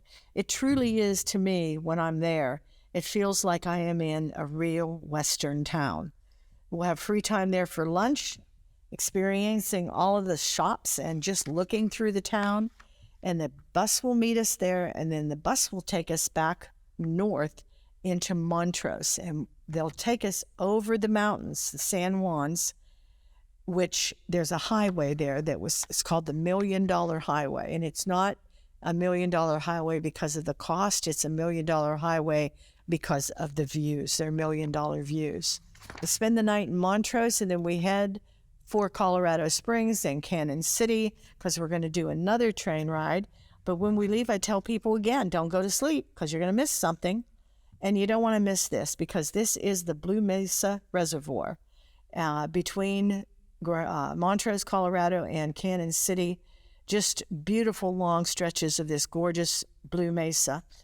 And it is the largest body of water in Colorado, by the way. When we get to the Rural Gorge, we'll board the train, come along the Arkansas River through the gorge. We'll have domed rail cars for that trip, but they do have an observation car that's all open. If you want to go back and take pictures, you can do that too. And at midpoint, if you look up, you see the highest suspension bridge in the United States. It's 956 feet above the Arkansas River. Now, our next 2 nights after this are in Colorado Springs, and we're going to go on to the Broadmoor Pikes Peak Cog Railway. You know, it was shut down several years ago, and they rebuilt the whole thing. Even the cars are brand new. This particular cog railway climbs 14,100 feet above Manitou Springs. It is the inspiration for the woman who wrote America the Beautiful. She got the inspiration for the song when she was at the top of the mountain, and the view from there is breathtaking. And by the way, it's 30 degrees colder at the top than it is at the bottom. Sometimes it makes for a very interesting stop. I have been there in a snowstorm. Coming back down, what you're looking at here is Pikes Peak in the background and Garden of the Gods in the foreground. The Garden of the Gods is a national landmark, and it's filled with sandstone formations of every size and shape, all that wonderful red color. It also has the oldest trading post in Colorado, and that is going to make for an interesting stop. But it's a beautiful place. We're then going to have dinner and entertainment and top off the day, and we'll top off our Colorado trip with this particular ranch called the Flying W. We're going to have a chuck wagon supper, and we'll get entertained by this group there called the Flying W Wranglers, I believe. It's also a working cattle ranch. It's been in existence since 1947, but they were closed for about 3 years after a fire just literally leveled all the buildings, and they're just back up and running. And again, I think this might be their 3rd year. Now, you would think that the trip is over, and essentially for Colorado and the mountain views it is, but we're going to make a couple of other stops along the way, and one of them is in Warm Springs, Missouri, at the breeding farm for the Clydesdale Budweiser horses. You actually get to pet one. You get to see a foal, because they most always, at that particular time of year, they'll have a foal for you to see. And they explain exactly what it is that qualifies a Clydesdale colt to become a Clydesdale wagon horse. So very, very interesting. All in all, for 12 days in June, this trip is spectacular. This is Rail and Sail. We're going to go in September for 7 days, and just kind of like the name implies, you're going to either be on a train or on the water. This is the Essex steam train that you're looking at, and in the water is the Becky Thatcher paddle wheeler. Now, of the many New England trips that are available, this is just one, and it's really very hard to differentiate between them. So sometimes it's nice if you write down the things that you consider to be your interest and where your interest lies, and then you can kind of compare the trips to see which one is going to be most agreeable for you. But what we're going to do on this is we're going to go on the Essex Steam Train, and it will take us for 2.5 hours up the Connecticut River in the valley. And then we'll board the Becky Thatcher paddle wheeler and come back down. And the Becky Thatcher is a replica of an 1870s style Mississippi riverboat. Then we're going to head up the coast to Mystic, Connecticut. This is a whaling ship. Its home there is in the Mystic Seaport. You can actually get on board the whaling ship, and you're going to learn about the life of the men who went to sea to search for whales. The entire village is a recreation of that era, and it's very interesting because you learn on this ship what it takes to get a whale, to kill the whale, to process the whale down to oil. I mean, sometimes these ships were out as much as 2 years at a time. From there, we're going to head up to Boston. We're going to have a driving tour of the city. We're going to have lunch at Quincy Market. We're going to have an inner and outer harbor cruise to acclimate us to the city of Boston. And one neat thing that we're going to do is we're going to board a tall ship, and they're going to reenact the Boston Tea Party. So that ought to be nice to see. Moving on up, we're going to go to Kennebunkport, but it's the way that we move up that's interesting. If you can picture yourself as somebody who lives north or south or west of Boston and you commute into town, you would most likely come in on an Amtrak. So we're going to take an Amtrak commuter train from Boston up to Kennebunkport. And we're going to have in Kennebunkport a driving tour, and we're going to have some lunch and a little bit of free time in Dock Square there. And then we're going to board a lobster boat. And to me, that's a real treat. I think this is fascinating because you get to learn about how the lobsters are trapped, how it's determined if they can keep them or they have to throw them back, how they get their license, how many licenses. It's a very complex process, and they have a very big fixation on making sure that the lobster availability is going to be there forever. So it's really, really cool. And of course, one of the things we're going to see from that lobster boat is Walker's Point, where George Bush, the family has a home. And we're going to head from there into New Hampshire, further inland to the largest lake in New Hampshire. It's called Lake Winnipesaukee. I'm not going to ask you to spell that one. But we're going to board the SS Mount Washington for a luncheon cruise, and we're going to spend some time in Wolfboro, which is at the other end of the lake from where we board. And we're going to go from there to the Cafe Lafayette dinner train, which we did on another trip. And we're going to go to Meredith, and we're going to take a train ride from Meredith to Plymouth, New Hampshire, on the Ashland Fall Foliage train.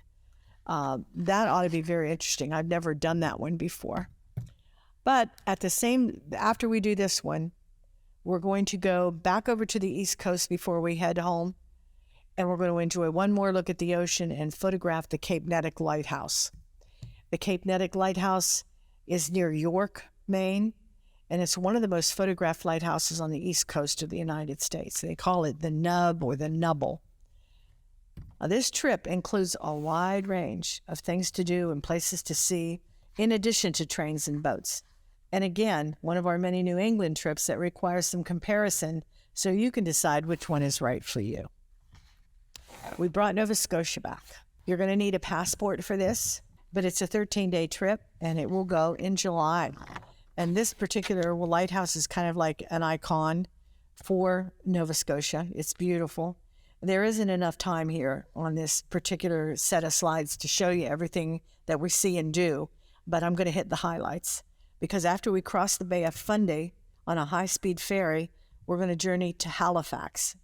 And on our way to Halifax, we're going to stop at the Grand Prairie National Park. It's a memorial to the exiled Acadian people. They took all people of Acadian descent, put them on ships, and shipped them out of Halifax. We're also going to tour Halifax. We'll spend 2 nights there. The Halifax Harbor has a big history. They had a horrible, devastating explosion there from an ammo ship that was in the river, and it caught fire. Everybody abandoned ship, and it drifted down the river and exploded in the harbor at Halifax. But there's also a big history there that has to do with the Titanic, because they brought many of the victims of the Titanic to Halifax, and they're buried there. We're also going to have a view from the water of Halifax on the harbor hopper, if you can pronounce that, Halifax Harbor Hopper. You get an entirely different view. And we're going to see the Citadel up on the top of the hill over Halifax. And there are reenactors there, soldiers who portray the way it used to be. And from the Citadel, we have another view of the area. But those reenactors, they do a wonderful job of staying in character. It's pretty hard to get them to deviate. We'll go out one day. We'll drive out to Peggy's Cove to the lighthouse. It's a picturesque spot, and it's known worldwide. And it sits above an equally picturesque little fishing village. We'll spend some time and have dinner here at the Sue Wester and enjoy the view and the food. They're both very good. From there, we're going to go to Cape Breton and stay at a little town called Bedeck. And we'll stay at the Telegraph House. Did you know that Alexander Graham Bell lived in this area? Do you think that's where they might have got the name? The main reason for being there is something called the Cabot Trail. It's world famous. It's one of the most scenic ocean drives in the world, having the Atlantic Ocean one side and the Northumberland Straits on the other side.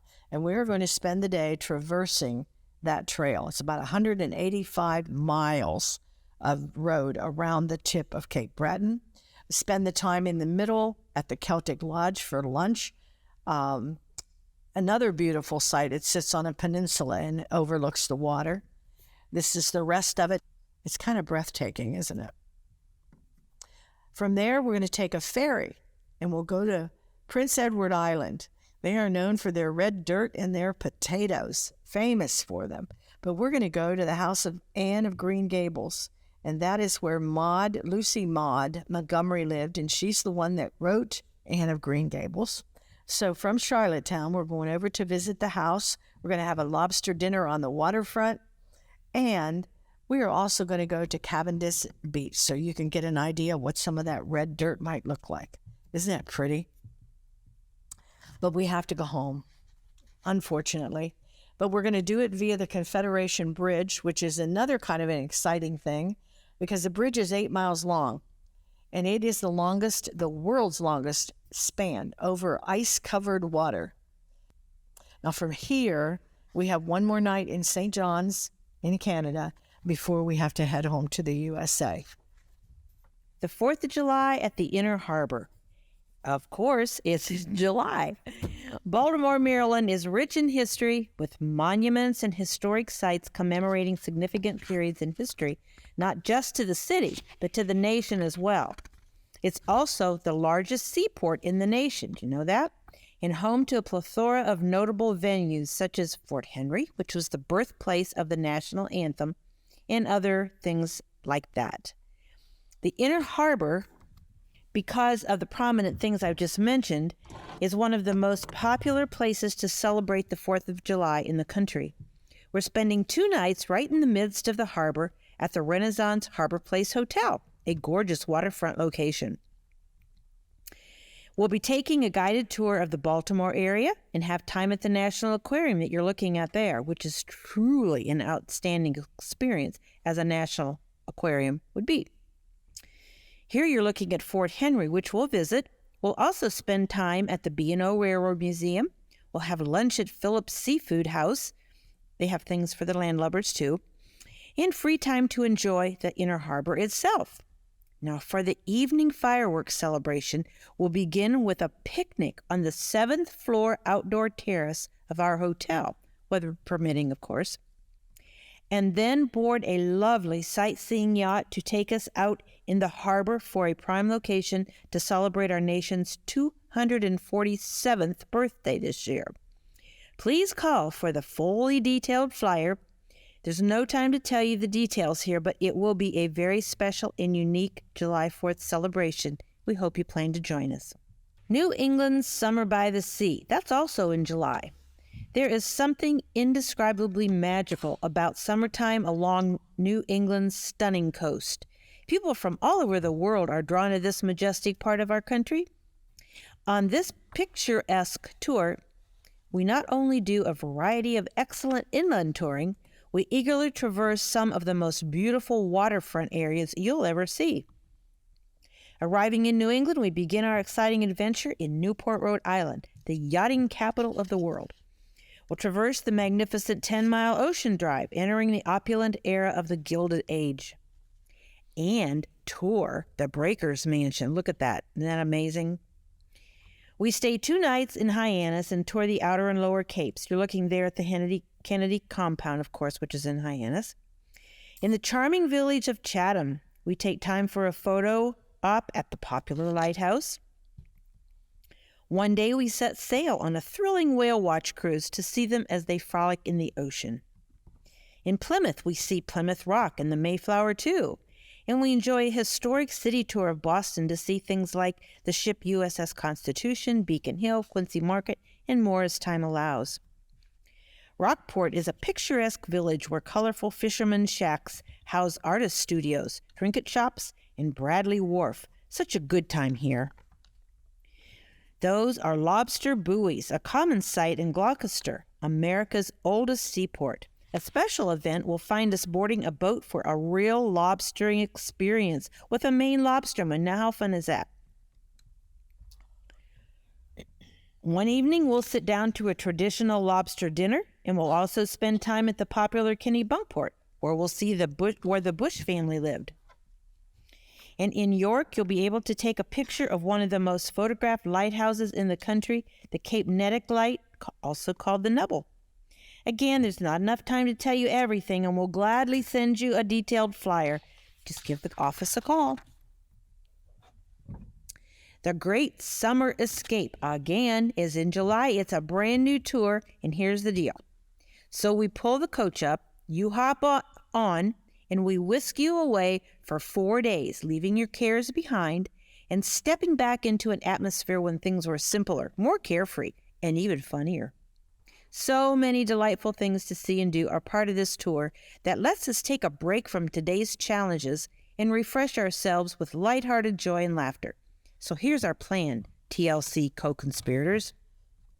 We'll escape to the era of grand hotels with a special stay at the majestic Athenaeum Hotel, built in 1881 in Second Empire style, and it's located at the center of the Chautauqua Institute grounds in upstate New York. Enjoy dinner in the stately dining room. All Chautauquas have a plethora of historic cottages. You'll love strolling around and wishing you could stay in one the rest of the summer, I promise. Escape to the sounds of nature on a relaxing cruise aboard the steamship Chautauqua Belle. Leave your cares behind as it glides across the beautiful Lake Chautauqua. Escape to the 1950s when I Love Lucy was one of the most watched TV shows and brought tear-producing humor to our homes every week. Enjoy a guided tour of Lucy Town, known as Jamestown, New York, and have lunch in the recreated Tropicana room at Desilu Studios, Ricky Ricardo's famous Manhattan nightclub. Now, how fun is that? We'll escape to Indiana, Pennsylvania, and the birthplace of award-winning Jimmy Stewart, the all-American performer and military pilot who had one of the most successful and enduring careers in film history. Be reminded of the good old times on a guided hometown tour in the museum honoring him. Escape to a time when laughter abounded almost everywhere you went, when we visit the National Comedy Center, named one of the world's greatest places. It's the USA's official museum dedicated to the art of comedy through world-class exhibits and much more. Escape to a world of opulence during our visit to Clayton, a meticulously restored 23-room mansion built in 1882 and the last remaining home of its kind in Pittsburgh. Learn the family story and what it was like to live in wealth during this time period. Escape to the beauty of the Allegheny Mountains on our covered bridge tour. A local guide will take us to see around 9 of these gems and share their stories. Have your cameras ready. Our last great escape will be at the beautifully preserved Pittsburgh and Lake Erie Railroad Station at the Grand Concourse in Station Square for a farewell lunch. As you can see, you'll escape to the glamorous side of the progressive area, a true testament of grandeur and elegant dining. We truly hope you'll come away with us for these 4 fun-filled days. Our escape route is all set up and ready to go. Music City Duet, Nashville and Memphis. This goes out in August. On this great tour to 2 of the most popular destinations in the entire USA, we stay 3 nights at the outstanding Opryland Hotel, which is a little world of its own. That is just one section of the hotel. And there's even a Delta River that runs right inside it. Whoops. And we'll have a ticket for you so you can take a ride on the boat. Isn't it beautiful with the waterfalls and all? All this is inside. A special highlight will be our luncheon cruise on the beautiful General Jackson, and you will love their top-rated variety show. Following a professionally guided tour of Nashville, we head for the historic downtown area and spend some time at the fabulous Country Music Hall of Fame. Then take a tour of historic Ryman, where countless stars have performed, and a very special backstage tour of the Opera House before we take our seats as the outstanding Grand Ole Opry begins. What a great evening. Another night we'll spend at one of our favorites, the Nashville Nightlife Theater, where the best in country music abounds. Crossing the Arkansas Bridge, we arrive in Memphis and have a highlights tour, enjoying the Elvis experience at Graceland, Elvis's former mansion. Then you'll have time in famous Beale Street before we overnight at Grace House Guest House Graceland. Easy for me to say. Very fun and a very beautiful ending to the trip. Except we stop in Louisville on the way home and visit the Slugger Museum for a guided tour through the factory. This combo tour is first rate and excellent all the way through, and we'd love to have you join us this year. Now, another opportunity to go to Nashville is our Country Christmas Tour in December. It has a holiday theme, even though we do a lot of the same things. Everything is decked out to the hilt. We often take 2 buses, so pay attention here for a second in case you want to get your reservation in early. You're looking just at one section of the hotel. This place is massive. We actually provide maps. And during the holidays, it becomes a sparkling world of Christmas magic. Over 1 million lights, 15,000 poinsettias, and breathtaking decorations at every turn. As with our other visits to Nashville, we include a cruise on the General Jackson, a guided city tour, time in historic downtown, Nashville Nightlight Dinner Theater's Christmas show. But one of the things that is unique to our Christmas visit are reserved seats for Opryland's Country Christmas Dinner Show in the Tennessee Ballroom, which is always outstanding. The star or stars for this year haven't been announced as we're recording this video, but never to worry, it will be exceptional. Again, we sold 2 buses this past year, and we most often do. So don't wait too long to let us know you want to go. It will put the very merry in your Christmas, guaranteed. Autumn in the Smokies in October, one of the most scenic places you could be at peak foliage time. A totally delightful trip all the way through. We love visiting here. We see and do all the best this beautiful area has to offer, including 3 outstanding shows on this tour. We take a guided 3-hour tour of the Great Smoky Mountains National Park.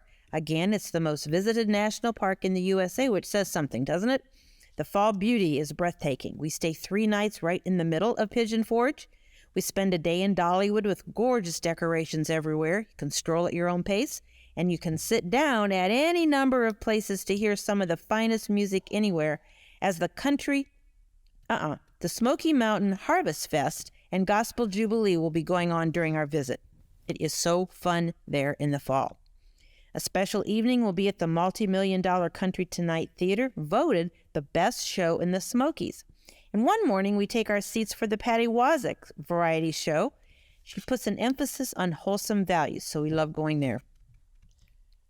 We'll drive over to quaint Gatlinburg, where there are excellent Appalachian craft shows going on, and an optional scenic tram tour awaits if you would like to see the beautiful leaves from a high above distance. Our folks are loving the new Pirates Voyage dinner show with elaborate costumes, spellbinding acrobats, a pirate's feast, and an inspiring message for all. Our last night together on this tour is spent in Berea, Kentucky, where a lovely dinner awaits at the historic Boone Tavern.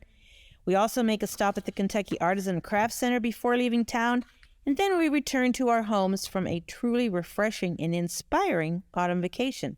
This is one of our most popular tours. We hope you plan to come along this year. And one more opportunity to visit the Smoky Mountains. This one is the end of November. Basking in the beauty, this Christmas tour has been filling 2 buses, as it did just this past year. Dollywood has been honored over 12 years now as the best Christmas event of any theme park in the world. Yes, the world. Everything around you will be sparkling with holiday lights. Over 174 live trees this past year. 300 wreaths, spectacular holiday performances, and a warm holiday atmosphere at every turn.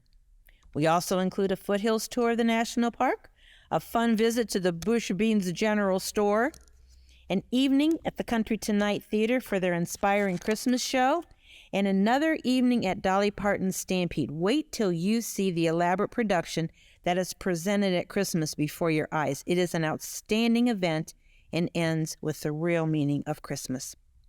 We'll take a little time out to get a jump on your holiday shopping at the incredible Christmas place, and then ride our cozy coach through the winter lights of Pigeon Forge and Gatlinburg. Look at all the different things.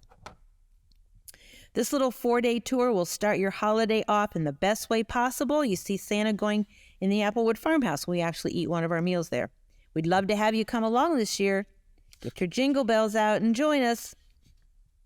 A banquet, beauty, and the beasts of Thunder Bay in October.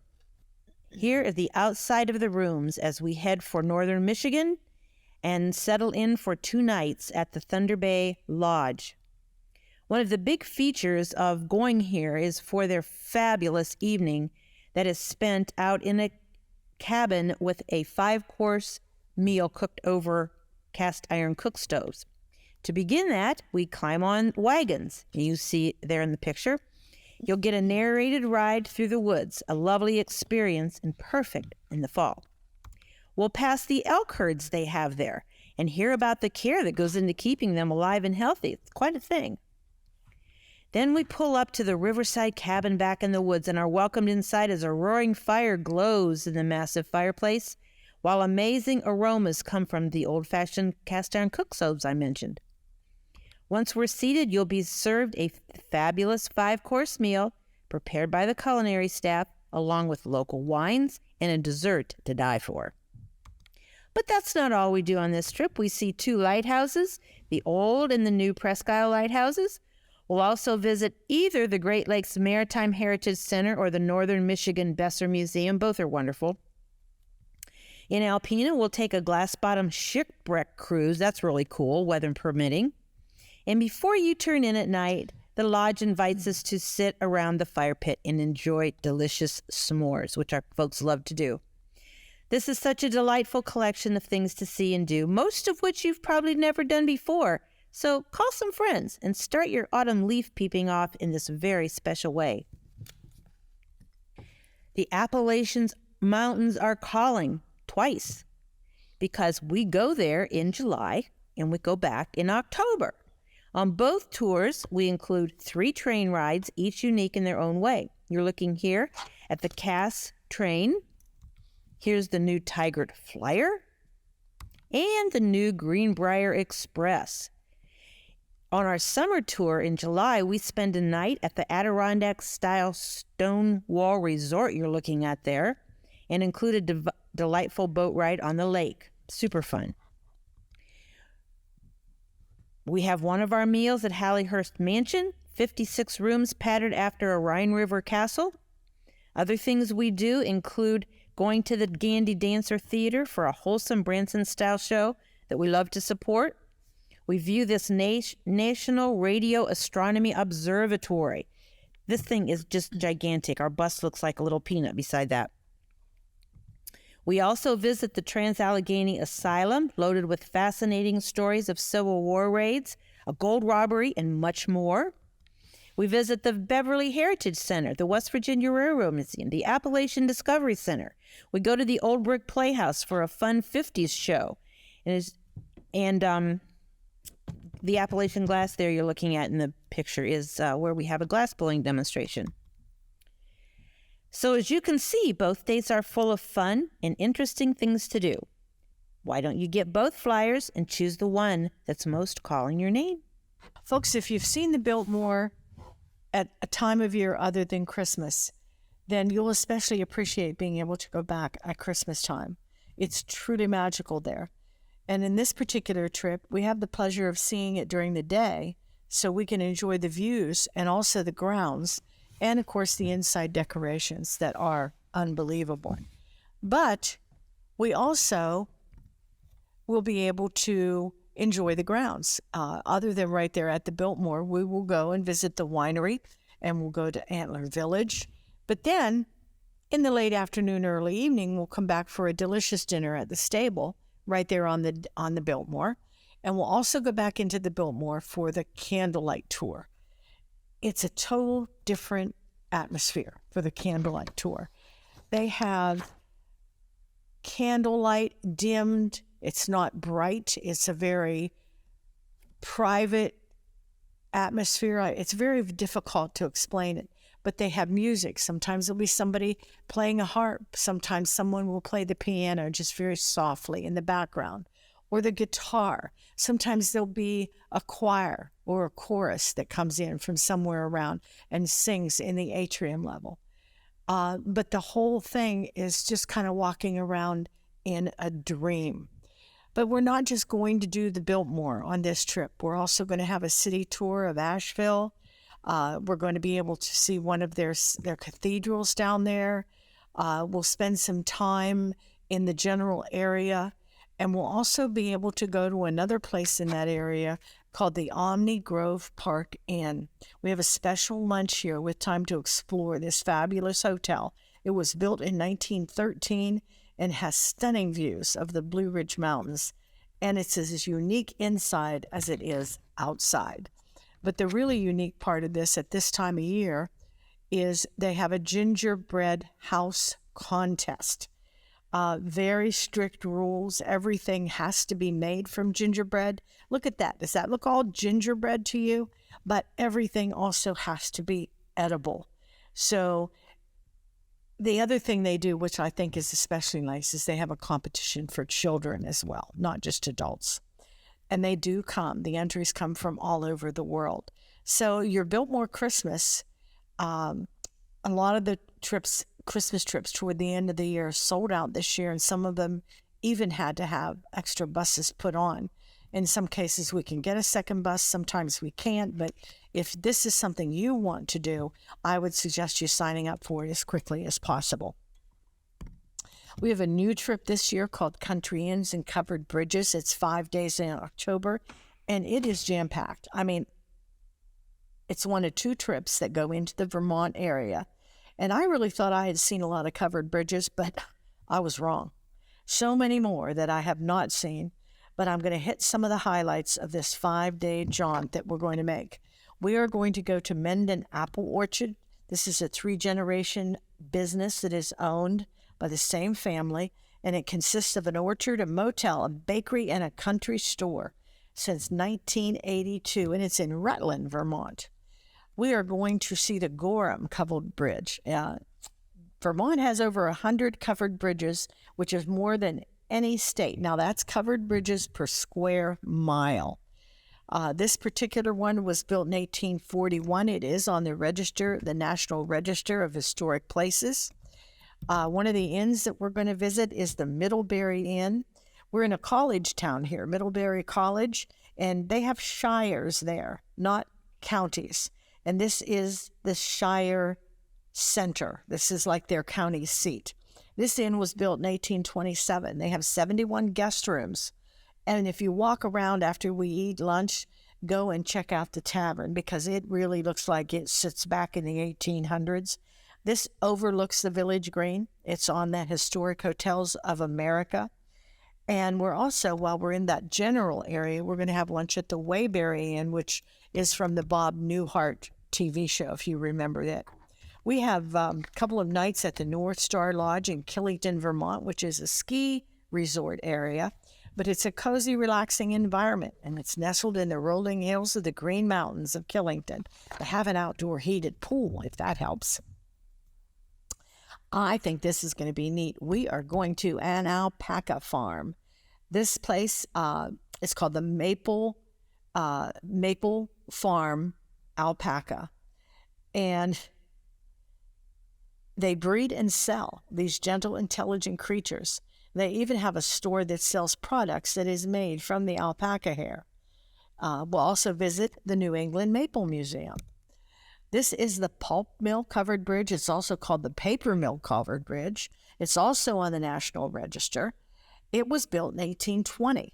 It's a burr arch design, if you know what that means. It's one of only 7 double Dutch, which means 2-lane bridges in the USA. 2 of them are in Vermont. This one is the oldest bridge in Vermont. And we're also going to visit another covered bridge in that area called the Spade Farm Covered Bridge. We're also going to go to the President Coolidge Historical Site. It preserves the birthplace and the childhood home of the 30th President, Calvin Coolidge. He took the oath of office here when Warren G. Harding died, and his father administered the oath to him. So they have preserved this entire village. There's more than 10 buildings, including this church, that were preserved and brought here to be part of this historic site. We're also going to go to the Woodstock Middle Covered Bridge. I think this is one of the prettiest ones. But Woodstock won the award for the prettiest small town in the USA. And this goes over the Ottaquechee River, if you want to try spelling that one. It's 181 foot long. It's a lattice truss bridge and built in 1969, believe it or not. It was the first covered bridge that they had built since 1889. So it's recent, but it doesn't look new. It looks to me like it was one of the old ones. We're going to go to the Quechee Gorge, or Quechee Gorge. The gorge is 165 foot deep.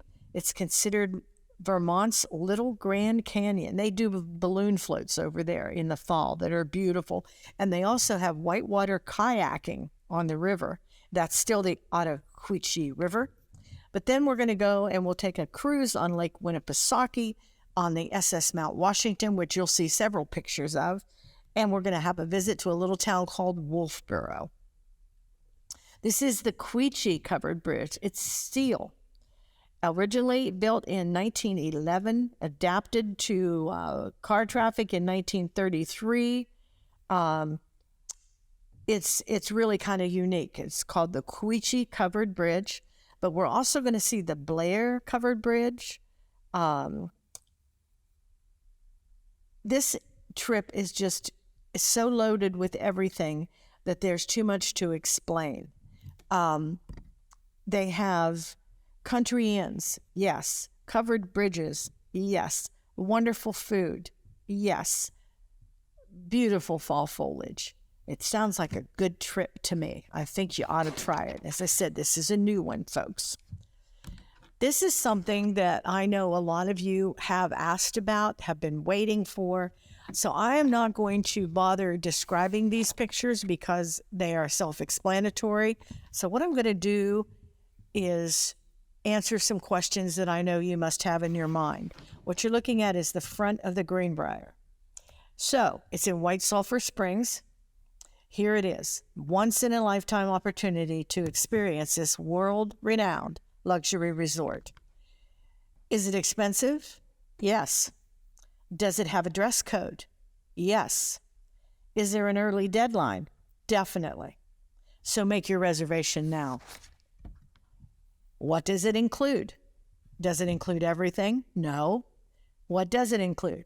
Well, it includes 2 breakfasts, 2 dinners, access to the President's Cottage Museum and culinary demonstrations, access to the swimming pool and a movie theater, daily high tea, and a historic hotel tour, or if you don't want to do all the walking, you can do a slideshow.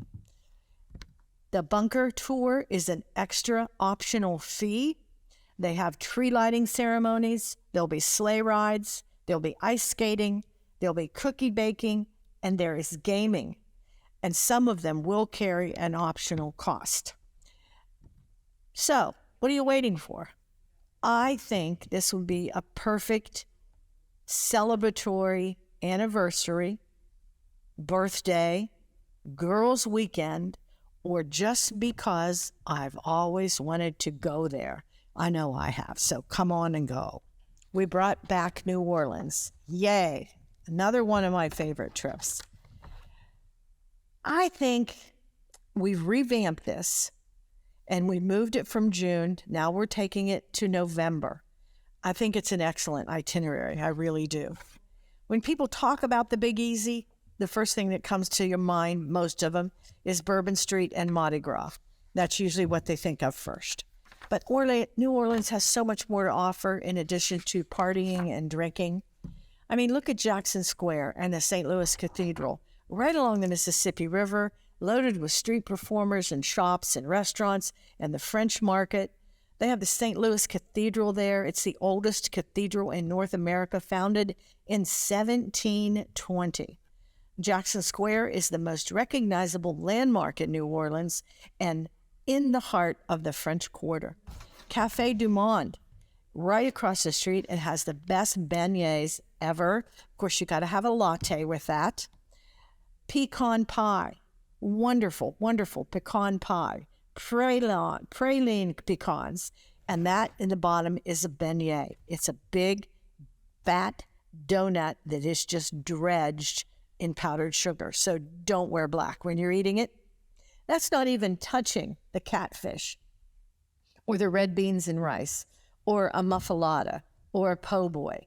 There's so many different things, so many varying types of food to try. Dinner one night we have at the Court of Two Sisters, which is right in the French Quarter. We'll have a city tour with a step-on guide. The cemeteries are fascinating. The local guide is always a plus because then you get the local history and the local lore. You'll also be touring the Garden District with this fella or girl. We'll take a trolley. You can take a trolley almost anywhere in the downtown area, and it's right around $1. And it will take you to Canal Street, Bourbon Street, down on the water, anywhere you want to go. And we do have a good chunk of free time to do that if you want. We're also going to be touring what they call Mardi Gras World. That's where they make the floats for the Mardi Gras. We're going to go across the Mississippi River to see Hummus House. And we're going to spend some time touring it.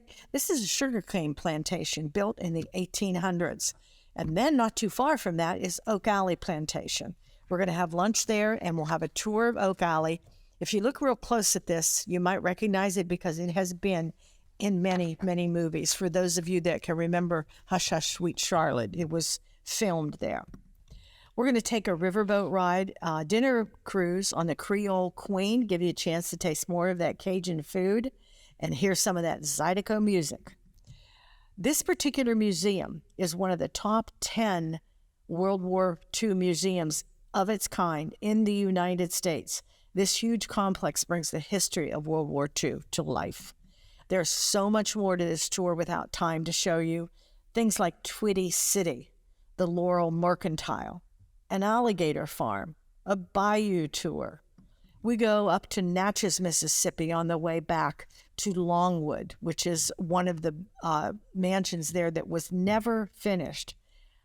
And we go to a cotton plantation. We have dinner at Stanton, we've toured Stanton Hall. And too much to tell you, so I'm going to tell you to grab a flyer and get all the details from the flyer. We have 2 trips to Noah's Ark, a 3-day in August and then another 3-day in the month of December for Christmas. And we also do the Creation Museum on this same trip. This structure is 551 foot long, 3 stories tall. It is built to the specifications that God gave to Noah when he told him to build the ark. There's also a Christian music festival that's going on that we'll see performances at the ark. And this year there's a special well-known speaker and a gospel music group that's very well known that they have not announced yet. We're going to do a gospel-themed river cruise on the BB River near Cincinnati. And the Creation Museum, which the kids love this. It's a 70,000 square foot walk-through history museum. And at the same time with that, you get admission to the Stargazers Planetarium.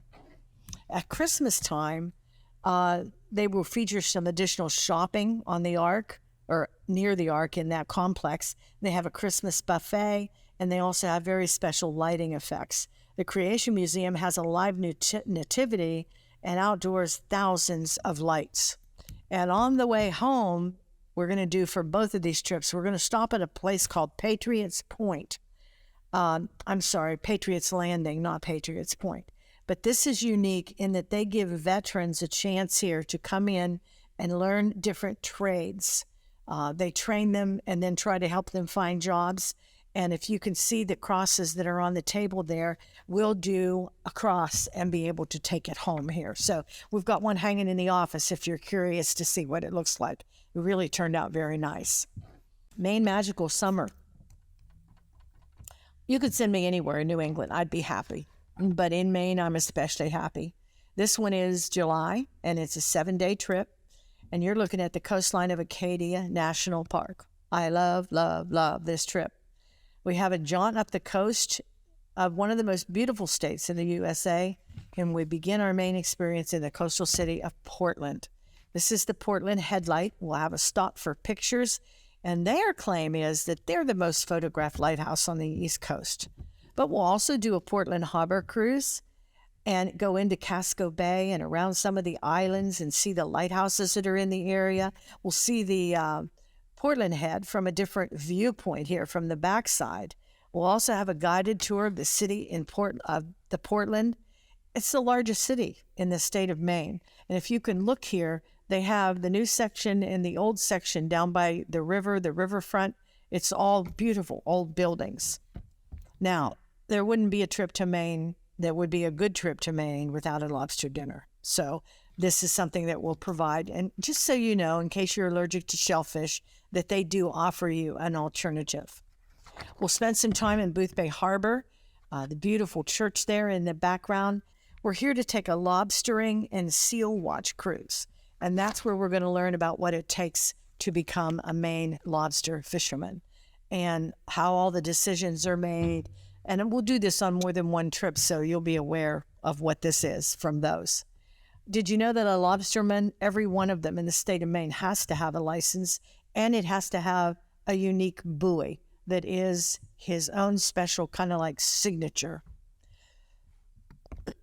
We're also going to go further north toward Bar Harbor, and we're going to cross the Penobscot Narrows Bridge. And you see, I gave you the one with the lights. If you look at the left side toward the top, there are lights up there. That's because they have an observatory, and we're going to be able to go up in the observatory. It's 420 foot above the Penobscot River, and it is the first of its kind in the U.S. and the tallest one in the world. We're also going to visit Fort Knox, which is just below that bridge. We'll have some time there.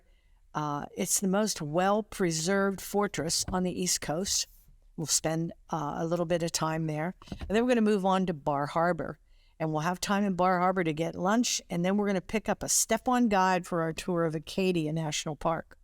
And the trip and the tour begins on Cadillac Mountain.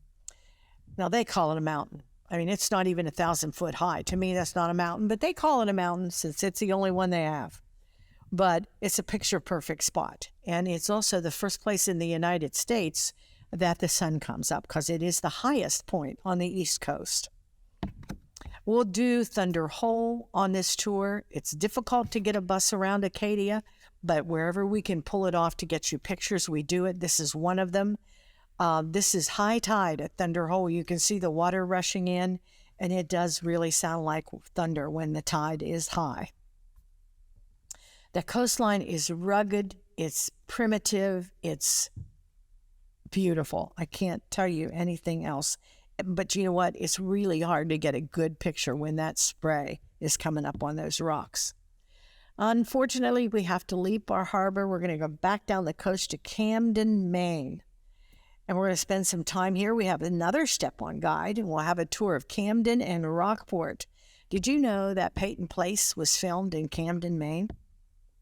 From there, we venture down to Kennebunkport, and we're going to have some time there for a tour, and we'll have lunch downtown near the Dock Square of Kennebunkport.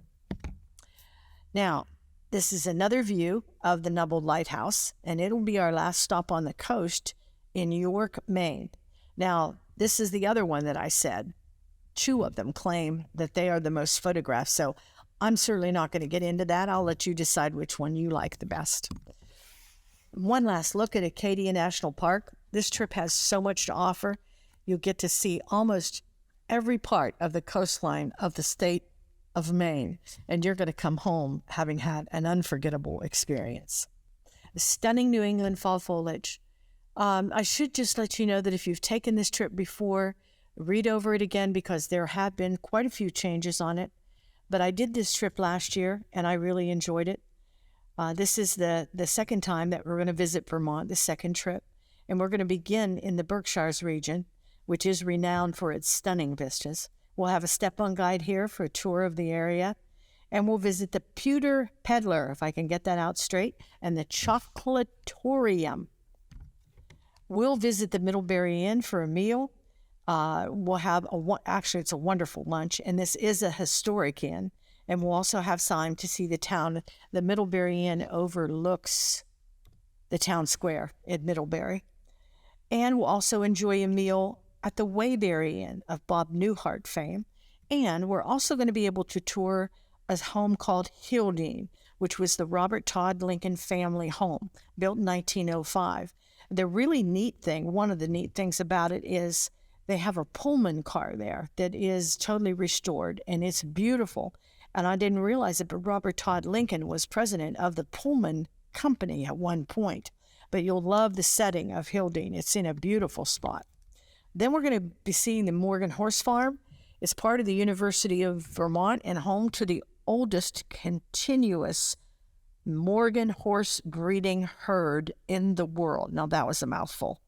Morgan horses are gorgeous. You can see from this.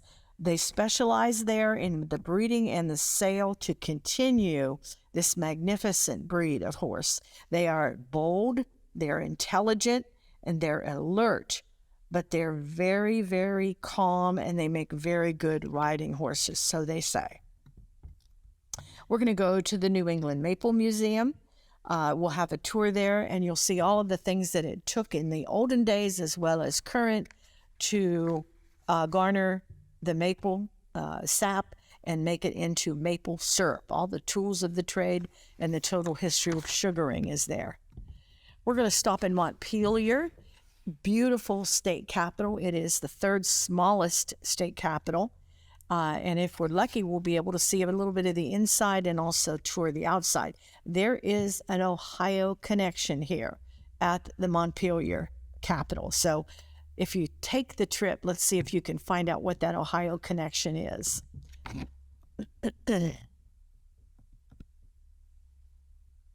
One of America's most scenic routes we're going to be traveling on the way up to the Von Trapp family farm. This was voted by American Travel Magazine as one of America's most scenic roads. And we're also going to stop at Woodstock, Vermont for some photos. Then we're going to go to the Von Trapp Family Lodge. It's wonderful, wonderful Austrian food. It sits on 2,500 acres. The last time I was there, we got to meet Maria's granddaughter, and we got to see an interview that they did with Maria. It was on a tape. The Von Trapp family settled here in 1942, and then the Baron died in 47. And they're all the ones that have passed away are there in the family cemetery. But it was in 1947 that they began offering it up as lodging for the public. We're going to head on over to Lake Winnipesaukee, the largest lake in the state of New Hampshire. It's surrounded by mountains, and it's just a beautiful, beautiful setting. When we get to the little town of Wolfsboro, we're going to have some free time there. And then later on that day, we are having a turkey dinner on the Hobo Railroad train. And you have never had turkey like this. We'll also be having dinner one night at the Woodstock Inn. This is spectacular scenery on Route 100. More of it and more of it. We're going to spend some time in a little town called North Conway, New Hampshire. For you railroad buffs, you can explore the colorful train station, or you can have time for some lunch, or you can go to Zeb's Country Store. And anything and everything that you can imagine can be found in there. Really some unique things that you can buy. We're going to be going up to Loon Mountain on the Loon Mountain Gondola. This is New Hampshire's largest sky ride aboard gondolas. And with the top, it's 3,050 feet high. It's in the heart of the New Hampshire White Mountains. Now, that night, we're going to go to the Woodstock Inn and have dinner and have an overnight. On the way south and headed home again, we're going to tour the Cathedral of the Pines Sanctuary. And that's very, very impressive. And we're also going to have a stop at the Yankee Candle Factory. It's their mothership or their main store. Again, we're still in New England. Again, one of my favorite places. So if you went to Bar Harbor before on the Maine Magical and you just didn't get enough time there, this is an opportunity to spend more time because the whole trip is concentrated in Bar Harbor. We have 6 days in August for this. This is Bar Harbor that you're looking at with the fog rising over the harbor there. We have a 3-night stay on Frenchman Bay. This is such a wonderful area. There never seems to be enough time here. But looking at the ocean from Acadia National Park, again, we have a guided tour there. We're also going to be stopping at Cadillac Mountain again. We're going to have some time downtown. They have a wonderful harborside park that you can just sit and enjoy the view, get yourself an ice cream cone and find a bench. One day we're going to do an eco cruise. The dock is right next door to the hotel, but they take us out in the bay to Frenchman's Bay so you can see the lighthouse and look for seals. I never saw so many seals, big harbor seals in my whole life. And our hotel is here overlooking Frenchman's Bay. You can get a better view of it here because you can see Bar Harbor. You can also see that there is a cruise ship out there in the harbor. And just to the left off screen is where we catch the eco cruise ship. Now, there's one thing you should know. What should you know? You should know that Cadillac Mountain is the highest point on the east coast of Maine. And you should know that we're going to have much more time in downtown Bar Harbor than we did before. You have the option of taking a walking tour. Or if you might just want to spend time browsing the shops, there are so many unique places. There's also an Indian museum there. There's a wonderful bookstore, one of my favorite places. They have several stores that just sell Maine products. They have art galleries. They sell tourmaline jewelry, which is the state stone of Maine. And speaking of the state of Maine, they are very famous for their blueberries. And if you'll look closely at this picture, you'll see that they don't look like our blueberries. They're very tiny, little tiny blueberries. But oh, are they good. And you can just about name anything, and they put blueberries in it. Also, we take some time and we go to the Maine Lumberjack Show. I had no idea what a big deal this thing is. I mean, there are competitions all over the world for people cutting trees and climbing trees. It was really fascinating, and it was a lot of fun as well. And again, you can't go to Maine without a lobster dinner. So we will have a lobster dinner. This is the coast again. It's kind of a last look. Take a good look because this truly is a dream vacation, and I don't think that you want to miss it. Now, if you have a bucket list and Yellowstone is on it, this is a good opportunity for you because Yellowstone in August is a 13-day trip. And I don't know if you know, but it is the first national park that the United States ever had. It was declared a national park in 1872. It is an active volcano. Nobody believed when they came back home and told about what they saw there. They came back to the east and tried to tell people, and nobody believed them. But of course, that gradually came around, and that has all changed at this point. But we are going to begin the crux of this vacation in the Grand Tetons at Jackson, which is referred to some places as Jackson Hole. But we're going to do a float trip. That's not our whitewater trip. That's a float trip. We'll spend 2 nights in Jackson, right in the center of town. You're going to take a seat if you want on your spare time at the $1 Million Saloon. The bar stools here are saddles. There's lots of good food here. There's souvenir shops here. You can take a stagecoach ride around the square, and the square has an arch of antlers around every corner of the square. They also have a shootout in the town square every night. Just pretend, of course. And some people will get tickets and go. They have a local playhouse there that has productions. So we leave the next day and head for Yellowstone. We'll do a photo tour of the park in the morning and make several picture stops like this one with the Tetons in the background. We're going to end up at Jackson Lake Lodge for lunch. And that dining room at Jackson Lake Lodge has panoramic views of the Tetons. It's wonderful. And they had Homerlock and china there that they were serving the last time I was there. This is the Yellowstone River when we depart for the south entrance of Yellowstone, and our destination tonight is going to be Old Faithful. We get to the Old Faithful complex, and we stay there because it's a pretty big area. We'll sit through 2 eruptions. They can actually time within minutes of when it's going to go off the next time. And it's probably the most famous attraction in the park. So we'll give you time there to eat dinner and look around and go, sit and watch as it erupts at least twice. And then we're going to head for our hotel, which is just outside the west entrance of Yellowstone. And on the way, we're going to look for animals. Most always, you're going to see bison. I'm sorry, it's bison. But we're also going to look for elk. We're going to look for bear. We're going to look for moose. We're going to look for eagles. And we are going to look for wolves. So it's hard to tell what we might see. The next day, we're going to spend the whole day in the park with a professional guide that will take us on what they call the Grand Loop. There is an upper and a lower loop of the touring, and we're going to do the whole 9 yards. This is the upper falls of the Yellowstone River. It's part of the Grand Canyon of the Yellowstone. The canyon is 20 miles long. It's 2,000 foot deep in spots. And we're also going to make a stop at the lower falls, get a chance for pictures. One of them is called Artist's Point. Then we're going to head north and go up to Mammoth Hot Springs. And we spend time here. This is a hot springs. If you see where it flows over, the minerals in the water harden and form these formations that are just kind of unbelievable. And they built walkways that you can walk up and around. Usually our tour guide will take you up, and if you want to know more information, then he can provide them for you. But we're going to have lunch here and free time to get up close to this Mammoth Hot Springs.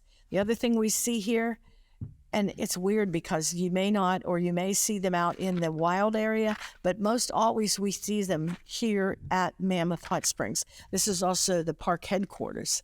But I tell people, you could, because they have a hard time sometimes figuring the difference between an elk and a deer. The way you can tell an elk is its rear end looks like a bullseye. So if it looks like that on the rear end, then by golly, it's an elk. Now, we're also going to go to at least a couple of geyser basins, and we'll be able to get out here and walk amongst the actual geysers. They have boardwalks because you cannot walk on that. There are signs everywhere saying do not walk off the boardwalk. There are over 1,000 geysers and hot springs in the park, and if you would happen to fall into one of these, there would be nothing left of you to pull out. The temperature of that water is 199 degrees, and people die there because they don't pay attention to the signs. I'm sorry, I don't mean to be a downer, but you have to follow the rules. This is Lake Yellowstone. And once again, we're going to move across the park because now we're coming from the west entrance over to the east entrance, and there's a lot of opportunity, like in Hayden Valley, to see wolves and elk and sometimes bear. but almost always bison. And it's hard to leave, it is, but you have a spectacular drive coming up down over the mountains into Cody, Wyoming. We're going to go to Cody, come back down to earth. We got to relax a little bit. We're going to have lunch at the Irma Hotel. It was built for Buffalo Bill by Buffalo Bill's daughter by Buffalo Bill. Her name was Irma. And they have a bar in the hotel that was a gift from Queen Victoria to Buffalo Bill, believe it or not. And we leave Cody and we head to Mount Rushmore. And we stop in the middle for a lunch at the ranch at Ucross. So if you want to take a horseback ride, you might be able to. We have 2 nights in the Rushmore area, and we'll see Crazy Horse and these famous faces that you're looking at. We're going to have dinner downtown in Keystone at the Red Garter Saloon, and we're going to go back up to Rushmore to see the patriotic lighting ceremony. The next day, we're going to head east again on the way home. We're going to stop at a very unusual drugstore, and we're going to go through the Badlands National Park. No, you're not on another planet, but it sure is different from what we've been used to. And this isn't the end by any means. We'll have lots to keep us occupied as we journey home, and we'll have all these memories too. This is a trip of a lifetime, folks, so time to take it off of your list. The Trains of New England presents 4 different train rides and a picturesque journey through 5 different New England states. We begin by overnighting in Connecticut and then start our great adventure with a guided tour in Boston. You'll have time at famous Quincy Market, which of course you're looking at there. Plus you'll see many historic sites that abound here, such as the USS Constitution, also known as Old Ironsides, seated in the Charleston Naval Yard. We'll ride Amtrak's Down Easter to Maine with colorful northern New England scenery out your viewing window. You'll tour the coastal villages of Kennebunk and Kennebunkport, including a view of the Bush Estate. The buoys here, you're looking at Perkins Cove and enjoying time in a picture-perfect New England seaside town. It is beautiful there. One evening, we'll sit down to a mouth-watering traditional Maine lobster. We spend 2 nights at the Mountain Club, if I can say it, the Mountain Club on Loon in New Hampshire. Look at that. Isn't that a gorgeous setting? The views around this resort are breathtaking. You'll love your experience in the Pullman cars as you ride the rails aboard the Café Lafayette dinner train with 5 courses, magnificent vistas, and music in the background. How lovely. Travel through the spectacular Crawford Notch on the Conway Scenic Railroad. Isn't that beautiful? And embark on the Cog Railway to the summit of Mount Washington, the Northeast's highest peak. Unfortunately, I could only find a good picture of it coming down, but imagine it going back up. It is an amazing ride. This tour also includes other wonderful opportunities, such as shopping in the Vermont Country Store, eating in Bennington at the Public House, named the number 1 most beautiful restaurant in Vermont, visiting quaint Stockbridge, home to the Norman Rockwell Museum. And woven through much of our time here will be a guided touring through the White Mountains with photo stops at scenic vistas, traveling through notches cut from glaciers as you take in panoramic sights at every turn. This tour is top-notch all the way. But trains give it an early deadline, so please don't wait too long to call in your reservation. Next, we're looking at Sault Ste. Marie in the spectacular Agawa Canyon train ride. This goes out in September. We're glad to be able to get back into Canada and do something. We had to put this one on the back burner for a little while, but we're able to travel there again. You do need a passport, but other than that, we're able to get across the border now. We begin this special adventure in Mackinac City, Michigan, and set sail on an exciting Sioux Locks boat tour in the St. Lawrence Seaway. Enjoy the thrill of locking through on the St. Mary's River. On to Sault Ste. Marie, Ontario, Canada, one of the oldest settlements in all of North America, where we spend 2 nights at a lovely hotel and take a guided tour of the beautiful Lake Superior coast that you're looking at there. Then it's all aboard the world-famous Agawa Canyon train for a full one-day rail excursion up into the stunning outbacks of the Canadian wilderness, going 114 miles north of Sault Ste. Marie. You'll cross over towering trestles along breathtaking, pristine northern lakes and rivers, and through the awesome granite rock formations and forests of the Canadian Shield, with meals on board as you ooh and ah out your spacious windows. In many places, the leaves in this area look like someone plugged them in, and you'll see them for yourself in the breathtaking train ride through the Agawa Canyon, over 100 miles. At one point in the ride, the train stops, and you can get off and drink in the magnificent scenes that are all around you. And of course, there are other wonderful inclusions in this tour, such as a visit to the Canadian Bush Plane Museum. It's really fascinating, neat stories. Then we cross the mighty Mac Bridge, making our way to quaint Frankenmuth, Michigan, known as Little Bavaria, for our overnight at the picturesque Bavarian Inn Lodge. You will, again, as I said, need a passport for this tour, so plan ahead if you need to, but don't miss the chance to experience this unique and captivating adventure. It is, honestly, a gem of a trip. The 100-mile cruise, also known as Paddlewheels, Panoramas, and Pickers. It does feature the Quad Cities as well, and it goes out in September. We take a trolley tour of quaint Galena, including a stop at Grant's home and luncheon in the historic DeSoto House. We go to the fascinating National Mississippi River Museum in Dubuque, Iowa. So much you never knew, and their aquarium has some things to see that are amazing and some that are very cute. A special event will be the Victorian Progressive Dinner, a 5-course meal served at 3 historic mansions, such as the one you're looking at here. At each one, you'll learn the history and fun info besides enjoying their yummy food. What a great time you are going to have on the majestic all-day cruise on the Mississippi River from Dubuque to Moline, aboard the largest non-gaming luxury vessel on the upper Mississippi called Celebration Belle. You'll have live entertainment, narration by the captain, games and fun, plus 4 meals on board. Wow. There are all kinds of places where you can sit back and relax, like up here on the top deck, and just watch the beautiful world drift by. But more fun is in store as we leave this area, such as a unique visit to LeClaire, Iowa, and Antique Archaeology, the store where History Channel stars Mike and Danielle from the American Pickers sell their treasures. You may not want to buy, but it will sure be fun to look. This visit is available as long as they're not filming, by the way, which so far they have not been when we've been there, but you never know. We also spend an evening and night at the Isle of Capri Casino Resort. Even if you aren't into gaming, it's a fun place to relax.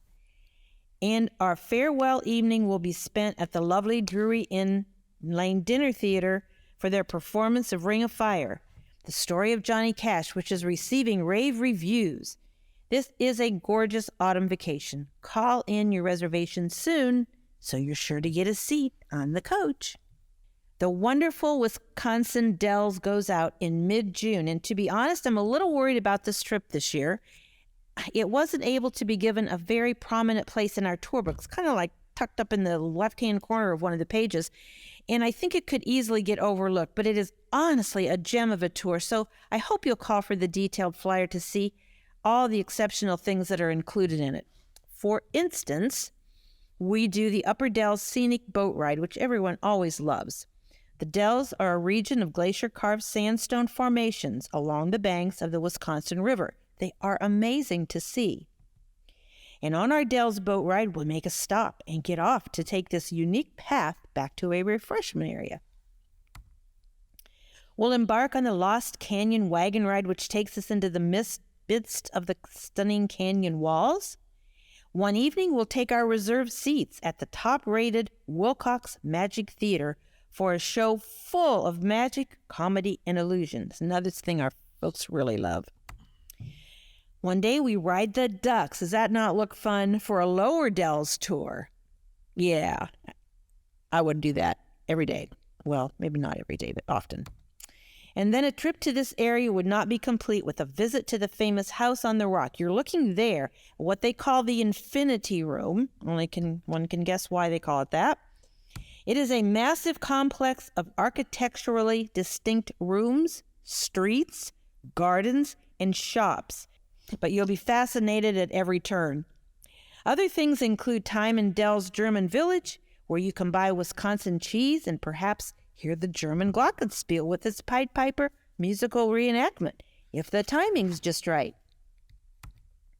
We'll visit the H.H. Bennett studio, which honors the man who made the Dells famous. We spend an evening at the down-home Wisconsin Opry, and we end with a farewell dinner at the outstanding Fireside Dinner Theater for one of their professional performances. All in all, if you are looking for a tour that is packed with truly great things to see and do all the way through, this is a shoo-in. You will love the Wisconsin Dells. And here we have the Jack-O-Lantern Spectacular and Fall Foliage Fun Tour. It goes out mid-October, hopefully right smack in the middle of the beautiful leaf season.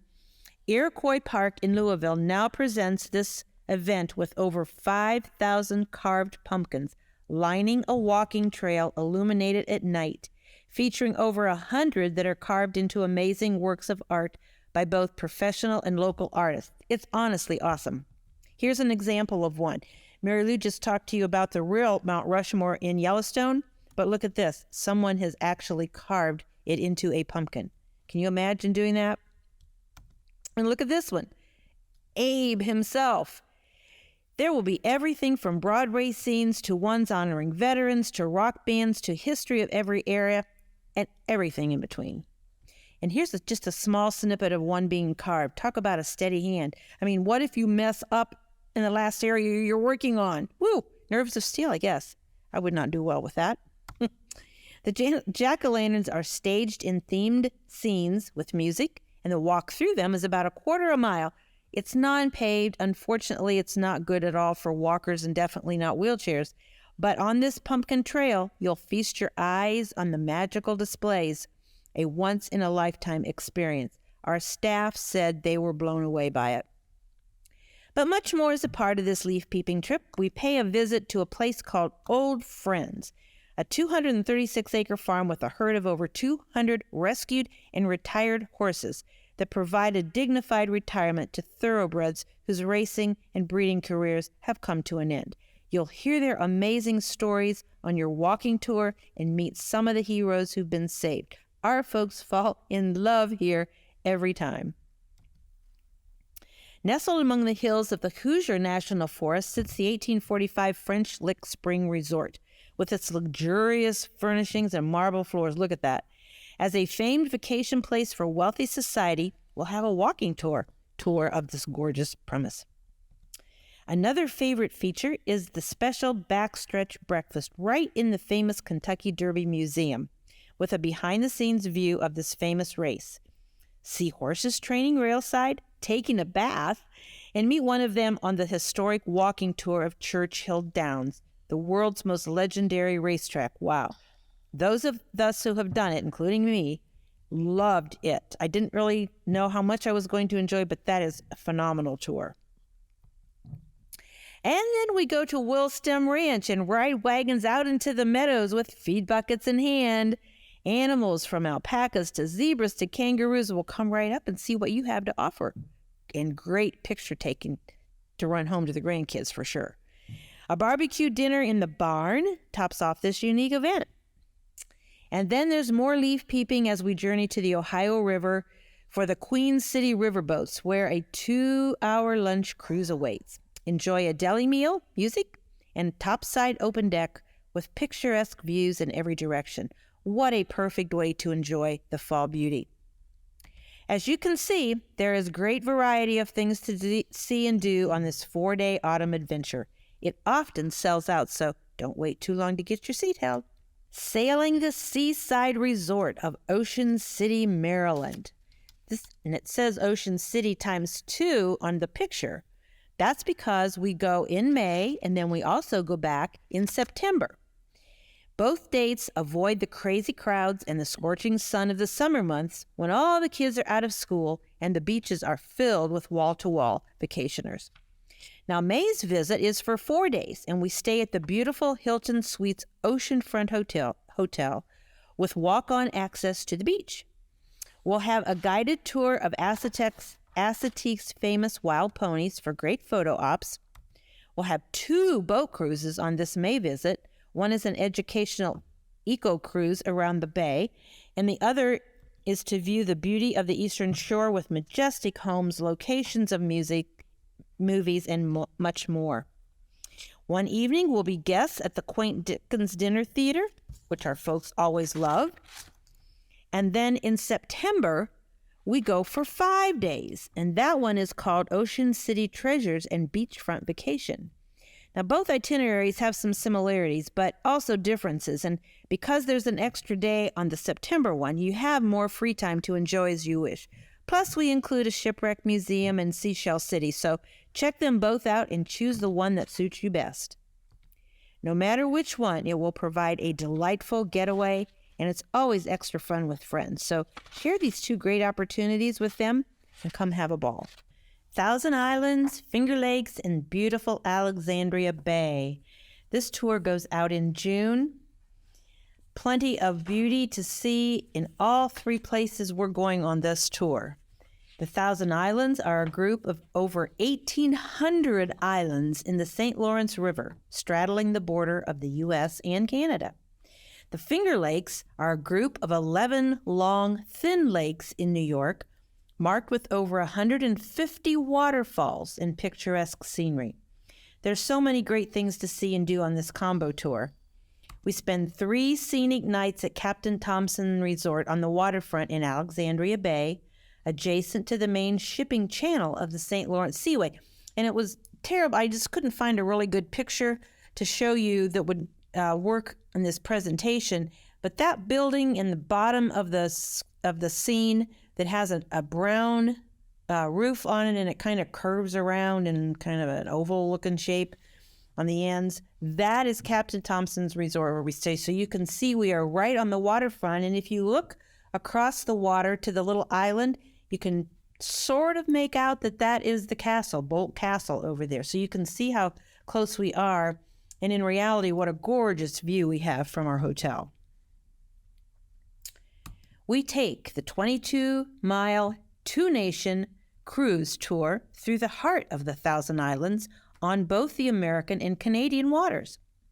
We stop at majestic Bolt Castle and hear the fascinating love story behind the wealthy owner from the Waldorf Astoria hotel fame. We do the Singer Castle cruise. We sail away down the river to the magnificent 100-year-old castle and embark on a 1-hour walking tour of the intricate architecture and intriguing secret passages built by the sewing machine baron. The guys always love the antique boat museum here you're looking at. Enjoy a tour on the luxurious houseboat La Duchess, also built in 1902 on our tour. We'll visit the stunning Willard Memorial Chapel with its 1890s Tiffany windows. We'll even stop for a fun visit at a strawberry fields hydroponic farm. Very interesting. That place is amazing what they're doing there. The Finger Lakes region is a place that we will have a guided tour which includes majestic waterfalls. Now, we're not going to see all that they have there, but you can just get a feel for what the beauty is in the Finger Lakes area. We'll set sail on a sightseeing cruise aboard the charming paddlewheel steamboat called the Canandaigua Lady. And if this wasn't enough, on the way home, we're going to stop at Niagara Falls State Park for a trolley tour to view the famous falls. This tour is all on the United States side, by the way. No passport necessary for any of it. If you're in the boat, you're okay. And it's truly full of picturesque beauty throughout. Our TLC folks who have taken this trip in the past loved everything about it, and now it's your turn. The beautiful Outer Banks of North Carolina. This tour goes out in September. Covering about half of the North Carolina coastline, the Outer Banks is a 200-mile-long series of narrow islands. From the first English explorers to the Wright brothers Hospitality on the Outer Banks has always been first and foremost, and we think you'll agree. We spend 3 nights at the Hilton Garden Inn, and those 2 buildings actually are the Hilton Garden Inn in Kitty Hawk. That's the Kitty Hawk Pier you're looking at, right on the beautiful ocean front. Your room will have an oceanside view and a private balcony. One day we're going to go to see the Elizabeth II, and you'll meet sailors in period garments who speak the Elizabethan dialect, bringing the 16th century sailing ship to life. It's a very fun experience. On our Wild Horse Tour, we'll see beautiful ancestors of the Spanish Mustangs that were brought to the New World in the 1500s from your open-air safari-style vehicle that you see there on the right side. That will be great fun. We'll visit the Cape Hatteras Lighthouse, the Bodie Island Lighthouse, and the Currituck Lighthouse as we travel around this gorgeous, scenic oceanfront area. Enjoy learning more about the Wright brothers at the National Memorial and Museum. It's very fascinating. We'll have free time to enjoy the beach and run the warm sand through your toes. Doesn't that look fun? Nice. Other things like the Roanoke Adventure Museum, Roanoke Island, the quaint town of Manteo will have meals. These are 2 restaurants we're going to eat at. One is the Sunset Grill and Duck. That's the one on the top, and the Lone Cedar and Nag's Head at the bottom. So many other things are included here. If you've never experienced the mesmerizing, relaxing beauty of the Outer Banks, please come along this year. You can experience one of the most popular coastal destinations in the entire United States, and you'll have a wonderful time. All righty. A Pig, a Feud, and Moonshine Too. This trip goes out in September. We did this as a mystery trip some years back, and it was so fun that we brought it back again, and every year the people that take it out come back loving it, so we have it on again this year. There's so many delightful gems in this down-home, friendly folks tour. Every group we've sent there says it was one of their favorite short tours, and some actually did it a second time. You're looking at a picture of the entrance to Jenny Wiley State Park Lodge in Prestonburg, which is part of rural Kentucky. The lodge is located deep in the heart of the Appalachians, accented by scenic 1,100-acre Dewey Lake. Settle into rooms, you're looking at them there, with private balconies and a view of the lake. A cheese and wine reception greets you, and a Jenny Wiley reenactor will share the story of the legendary pioneer woman. Country music stars such as Loretta Lynn, Crystal Gayle, Wynonna Judd, and Billy Ray Cyrus, Ricky Skaggs, many others are actually all from this little rural area of Prestonburg. Throughout our time here, and especially at breakfast, we'll be serenaded by what they call starving artists, including dueling pianos and up-and-coming country artists who might just be the next Billy Ray. You never know. One day we'll sail away on a pontoon boat ride and learn the area history of the lake from a park naturalist. A special highlight will be when we board shuttle buses that will take us up in them there hills to Loretta Lynn's home place known as Butcher Holler, where she lived with her late brother Herman and sister Crystal Gayle. You'll enjoy a guided tour here, often by a family member. A real treat, literally, will be your visit to Webb's grocery store for an RC Cola and a moon pie and memories of a simpler time. One of the fun-filled adventures of this trip is when we're whisked away on a moonshine hideaway tour. Tap your toes to the backwood music of the Moonshine Band, chow down on a delicious barbecue meal, and learn the secrets of making the magic drink that this area was known for. Another fun feature will be our day on the Hatfield and McCoy Trail. A local guide will take us to visit things such as the Pawpaw Tree Site, the Hog Trail Cabin, Wingo's for lunch, the Hatfield-McCoy Museum, and we'll even play a game of Family Feud in Hatfield and McCoy style on the coach. Many other delightful surprises, including dinner at Billy Ray's restaurant that you're looking at there, would be an evening at the Mountain Arts Center where upcoming stars perform as tribute singers to Patsy Cline and Loretta Lynn. We also do a visit to a real coal mining museum and a tour of the Kentucky Science Center and Planetarium. This is genuinely a loaded itinerary full of joy at every turn. You will have a wonderful time. Please plan to join us. And now, before we get too far away from this tour, I'm excited to tell you about one we have ready to go for 2024. Yes, 2024. We'll be returning to Prestonsburg a year from this spring for an amazing phenomena that takes place on April 8th. A total solar eclipse will cross North America, completely blocking the face of the sun. And Prestonsburg location will have approximately 97.9% total viewing, which is why we've already put together this outstanding opportunity. Before and after the eclipse, we'll do some of the things mentioned in the above tour that we just talked about, but this one also includes some elk viewing with a park naturalist, the Country Music Highway Museum, a special concert, and on the day of the eclipse, there will be all kinds of festivities, artisan vendors, food trucks, lectures by astronomers, drum circle lessons, sun catcher making. Just a gala celebration for one of the cosmos's most intriguing celestial events. It will not happen again like this until 2045. And so for most of us, this is likely our last chance to see such a breathtaking sight with our very own eyes.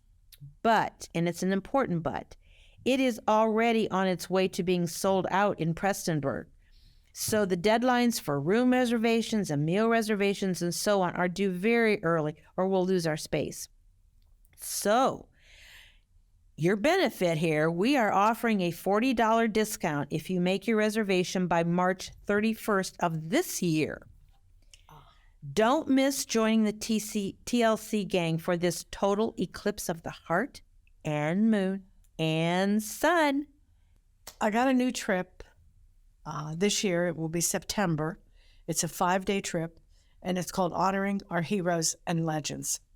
And the hero part of it deals with our armed forces veterans. The legends part of it is going to deal with country music legends from long ago. And we're going to begin the trip in Columbus, Ohio, by going to the National Veterans Memorial Museum. It looks like it's very interesting. I have never been there, but this is what the inside looks like. So I think that is going to be kind of eye-opening. We're going to go from there for an overnight in Clarksville. And one of the things that we're going to do there is go to a remembrance ceremony, welcoming home our veterans. Very patriotic. One day, we're going to go down to the home of country music legend, Loretta Lynn, just recently passed away. She has an antebellum home and ranch. That's where her children were raised. It has museums and shops. There's a western town. And of course, we'll get to tour her home as well. Now, on this one, there is an optional tour that you can take because what they have done is to have a replica made of the home that she grew up in Butcher Holler. So that would be an optional part to the tour. We're also going down to a storyteller museum. This is the former home of Johnny Cash. He lived there for 30 years, and he owned it. We're going to have lunch there, and it's now a museum, so we'll tour the museum. Now, the legacy and the legends of country music. There's a show that we're going to attend. It's hosted by Mark Allen Cash, who's a nephew of Johnny Cash, and it's going to feature music legends' descendants, and it's going to have a walk through the country music history. I imagine that is going to be pretty good because we all know the music, we can sing to it, so it's going to be a lot of fun. Now we're back to Heroes, and we're going to attend a Welcome Home Veterans Parade in Clarksville, and they'll also have an arts and crafts festival there. And we're back to Legends, and we're going to celebrate Hank Williams's 100th birthday. It's a tribute concert by this fella. His name is Jason Petty, and he has won a lot of awards on his ability to imitate the legendary Hank Williams. He was always one of my favorites. We're going to be able to go to Beach Haven Winery, where we're going to have a barbecue picnic and be entertained with bluegrass music including a 3-time Tennessee State Fiddle champion. So if you enjoy bluegrass, and I love fiddle, that will be great. We're going to go to a little town. It's a pioneer settlement. Now, I've been there, and it's very, very cool. I remember there was a dog trot in one of the houses that we went in, and we sat on the front porch and just kind of enjoyed the view from there. But this pioneer settlement depicts life from 1840 to 1900, so it is definitely a step back in time. Then we're going to have another veterans salute, and this will be to celebrate the country music legends and our veterans both. And of course, that's the music that at least I grew up with, and I know a lot of you did too. So come along with us in September. I think this is something that you will really get a kick out of. Here we go again. Another one of my favorite trips. Last year when we did this, we took 2 buses to Cape Cod. That's in September. It's an 8-day trip. There's nothing I can tell you about Cape Cod that wouldn't be able to sum up by saying I would love to live there. I love it. I love the atmosphere, the ambience, the weather. I mean, it's just a beautiful, idyllic spot. And I love this trip. All in all, this trip is going to cover every high point of what you can find or should find to look at on the Cape. We're going to have a local guide with us for all 5 days that we're on the Cape. We're going to spend some time at the Breakers in Newport, Rhode Island. It's one of the summer cottages of Vanderbilt. And we'll see several of the mansions there in Newport, but we'll get to tour the Breakers. And we'll take a ferry one day, and we'll go out to Martha's Vineyard, and we'll spend the day touring there with some time at Edgartown, which is kind of a midpoint in the tour. And we will have a tour guide with us at the time, but we'll also get to spend time in Edgartown. We can go down to the waterfront. You see the ferry over to Chappaquiddick, a good place to have fish of any kind. We'll come back and we'll do a walking tour through the area of the gingerbread houses. This was at one time a Methodist campground, and they went from camping there every summer in tents to putting the tents on platforms to putting permanent roofs on them to making the sides permanent. And then, of course, they just evolved into this. And it's a very historic place, and it's also very popular to this day. We'll spend another day on Nantucket Island, and we have to take a ferry, of course, to get there as well. There, we'll have a tour. They'll divide us up into smaller buses and send us on a tour of the island and come back, and you'll have free time. They have cobblestone streets there. It's another one of those idyllic, relaxing spots, and you can tell from the look there, everybody is just kind of chill. But you will enjoy Nantucket. Most people who like Nantucket don't like the vineyard, and vice versa. If they like the vineyard, they don't care too much for Nantucket. But we'll get a chance to explore both of them, and you can decide for yourself which one you like. We're going to be spending some time in Hyannis on the main street. Occasionally we'll have something in a meal there. We'll also do a harbor tour, which means that we'll go out into the Hyannis Harbor, where we'll get a better look at the Kennedy compound, because you can't really get to it from the land. One day, we're going to go all the way out to the tip of Cape Cod to Provincetown, and our goal there is to do a whale watch, but on the way, we'll be able to stop and see the Nauset Lighthouse. We'll also this is the National Seashore you're looking at, and we'll also be seeing that both from the water, and we'll also be doing a dune buggy tour of the National Seashore. And that is really a lot of fun. But the whole idea of being there is to do a whale watch. I don't know what to tell you, but I don't care how many times I do this. I am never any less thrilled to see this than I was the last time. And when we go out, we always see whales. These are humpback whales. They are migrating at the time that we are there in September, getting ready to migrate back down to the Caribbean, where they have their babies. And so they gorge themselves on food that's very, very prevalent in this area. And then they go down there and have their babies, and they don't eat until they come back north again. What a thrill that is. We're going to spend one day going to Boston. We will have time for lunch at Quincy Market. We'll do a driving tour. We'll see Boston Commons, Beacon Hill, the Capitol Building. We'll see Trinity Church, which is what you're looking at now. We'll get a look at the USS Constitution or Old Ironsides. We'll get off the bus and do some walking on the Freedom Trail. And we'll be able to go to Paul Revere's house, and we'll also see the Old North Church as well. Then we'll go into Plymouth at one point in time and have some time to look around there. We'll see the Mayflower. We'll see Plymouth Rock.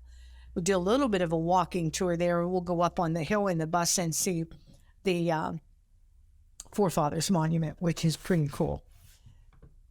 Now, you're not going to want to leave this area, but it truly is well worth it. And even, like I said, 8 days, I would love to own a house there and just be able to go and stay whenever I want. So look at this for September for Cape Cod. Now, I want to talk to you about Lancaster. They're bringing Moses back this year. It's going to be the third time that Moses has been in the Lancaster New Millennium Theater. And I remember seeing it the first time, and then the second time thinking, well, it's going to be the same thing. But it wasn't. It was an improved production. You know, they have to part the Red Sea. So I don't doubt that this one is going to be improved from the last one, but the last one was wonderful. We're going to be there 5 times this year. 4 times to see Moses, and the last time in November to see the Miracle of Christmas. But we'll be there in April, in June, in August, and in September. And there are 2 2-day tours and I believe 2 3-day tours. But every time that we're there, we're going to do something different as a second area of interest. For instance, when we do, I want to show you this New Millennium Theater. This is where we're going to be going, and it holds 1,500 people, by the way. But one of the times that we go, we're going to do the Strasburg Railroad, but we're also going to see a lot of Amish in the fields doing whatever work they're doing based on the season that is going on. Looks to me like they're getting ready to plant here. But on the April trip and the November trip, we're going to be doing the Strasburg Railroad. On the April trip, we're going to add to it the Titanic show. And on the November trip, it's the Christmas show. On the June trip, we're going to do Wheatland, which is a beautiful historic home in the area. And we're going to see the show Grease. That's for June. Now, in August, we're going to have an Amish meal, and we're going to go see Ryan and Friends, which is a play. Well, again, the whole time that we're there, we see the Amish coming and going. They're working in the fields. They're working in the stores. So we always have a little bit of that mixed in as well. We're also going to do something called a soiree at Kitchen Kettle Village. It's all done outside, and there's a lot of different opportunities to taste and sample the food and other things that go on in that area. In September, we're going to make a stop on the way home at Hershey World. We get to do that every once in a while. You might want to start getting ready for Christmas here. In September, we also do Longwood Gardens, and this is their Chrysanthemum Festival. And I just love the colors. The yellow is so beautiful. And then in November, we have the show Miracle of Christmas, and that we will also have the Strasburg Railroad, which I mentioned, and we'll also see a swing band. Folks, this is Chattanooga Choo-Choo. I did this trip last year with my husband, and he thoroughly enjoyed it, and so did I. This is in July. It's for 5 days. And on the way to Tennessee, we're going to make a stop in Berea, Kentucky at the Boone Hotel, have a lovely dinner, and spend the night before moving on to Chattanooga. When we get to Chattanooga, we have overnight at the Reed House Hotel. Get to stay there for 3 nights. Everybody loved this place. It's historic, built in the 1920s. Wait until you see the chandeliers in this place. We ride to the top of Lookout Mountain. Lookout Mountain is half in Georgia and half in Tennessee. We're on the Tennessee half here, and it is quite a view from the top. We're also going to ride the elevator down and walk along caverns to get into a really colorful surprise, and it's called Ruby Falls that you see here. We're also going to stay on Lookout Mountain, and we'll go to the Georgia side of it. And at the top of the mountain is a place called Rock City. And when you get to the end of the trail at Rock City, there has an overlook there that you can see 7 states on a clear day. And it is a beautiful, winding rock, caverns, bridges, fat man squeezes, just a really fun trail to do. They have another one that you can do if you don't feel that you're physically able to do, but they also have a swinging bridge and this beautiful waterfalls, and it is a gorgeous scenery. We're going to do a duck boat ride on the Tennessee River, and this is an authentic amphibious World War II duck boat, and you get to see Chattanooga from the Tennessee River. One day we go into the Blue Ridge Scenic Railway, and we'll run along the Taka River on a very relaxing trip. And it takes us into this little town, and you get off the train and you go in town and have lunch, look around a little bit, and then you get back on the train and you come back to the Blue Ridge Scenic Railway. Our dinner tonight is on the Tennessee River, and we have a sunset cruise. So folks, take a look at this trip because you really don't want to miss this hidden gem. Christmas, Williamsburg, the Grand Illumination. This is in December for 4 days. The thing you don't want to think is that you're going to see a lot of bright lights and foo-foo, my daughter would call it, because this Williamsburg, the colonial Williamsburg, is decorated as it would have been during colonial times in the colonial style. Like this wreath, they're going to decorate with fruit or flowers, but not necessarily bright lights.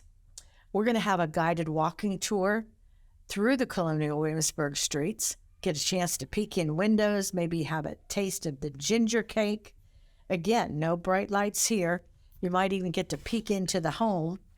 We hear fife and drum music. There's always something going on. You'll see the redcoats marching. It's always a curiosity to see what's going to come next. We'll have a visit to Berkeley Plantation. This is authentic, and you hear stories there of how Christmas used to be. We'll also get to visit Yorktown, and there's a museum there called the American Revolution Museum. I think that would be really interesting. And we're also going to get to go to the Yorktown Christmas Market, which looks again like it will be very interesting. Maybe get some Christmas shopping done. But the whipped cream on the ginger cake and the star on the tree, do you get it? That's the Grand Illumination. There will be caroling. There will be dancing. There will be fife and drum music, hot drinks, lots of food. And we eat at places like the Whaling Company. Well, what does that tell you? So this is a wonderful little trip. Again, 4 days in December to Williamsburg. We're going to try someplace different this year for New Year's Eve. And of course, that's in December. It's 2 days. We go down on New Year's Eve and come back on New Year's Day. We have accommodations in Louisville at the Hampton Inn. There are still some things about this trip that have not been finalized yet by the city of Louisville. One of the things that we know we're going to do is we are going to go to the caverns under Louisville. This one will be interesting. And we get to drive the bus right through the caverns with all of the lights. Another day, we're going to go to the Derby Dinner Theater. And that theater, that show has not been announced. However, it's a professional production company, very well rated, and they'll be announcing that probably by the time the mid-year mailer comes or before. So if you're interested, call, and we may know by then. Our seats are reserved, so we don't have to worry about that.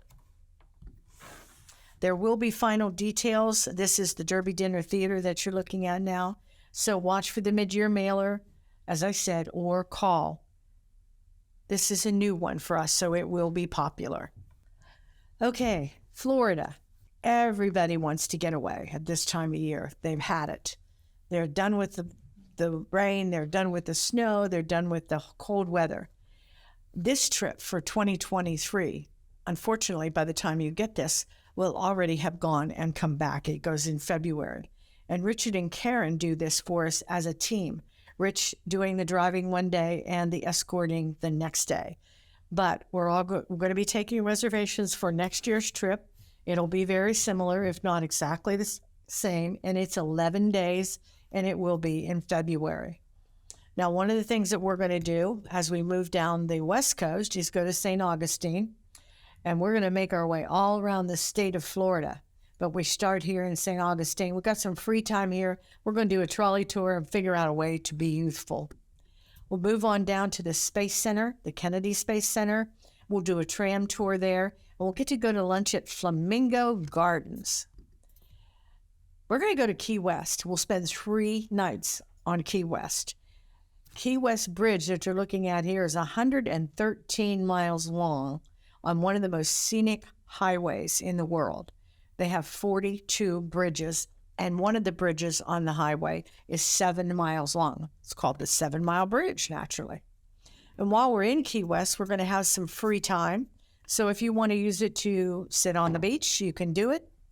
If you want to use it to tour, you can take a tour of the Hemingway House. You can take a tour of the Truman House. You can rent a bicycle. You can just sit and enjoy the beach. Whatever you find is to your liking.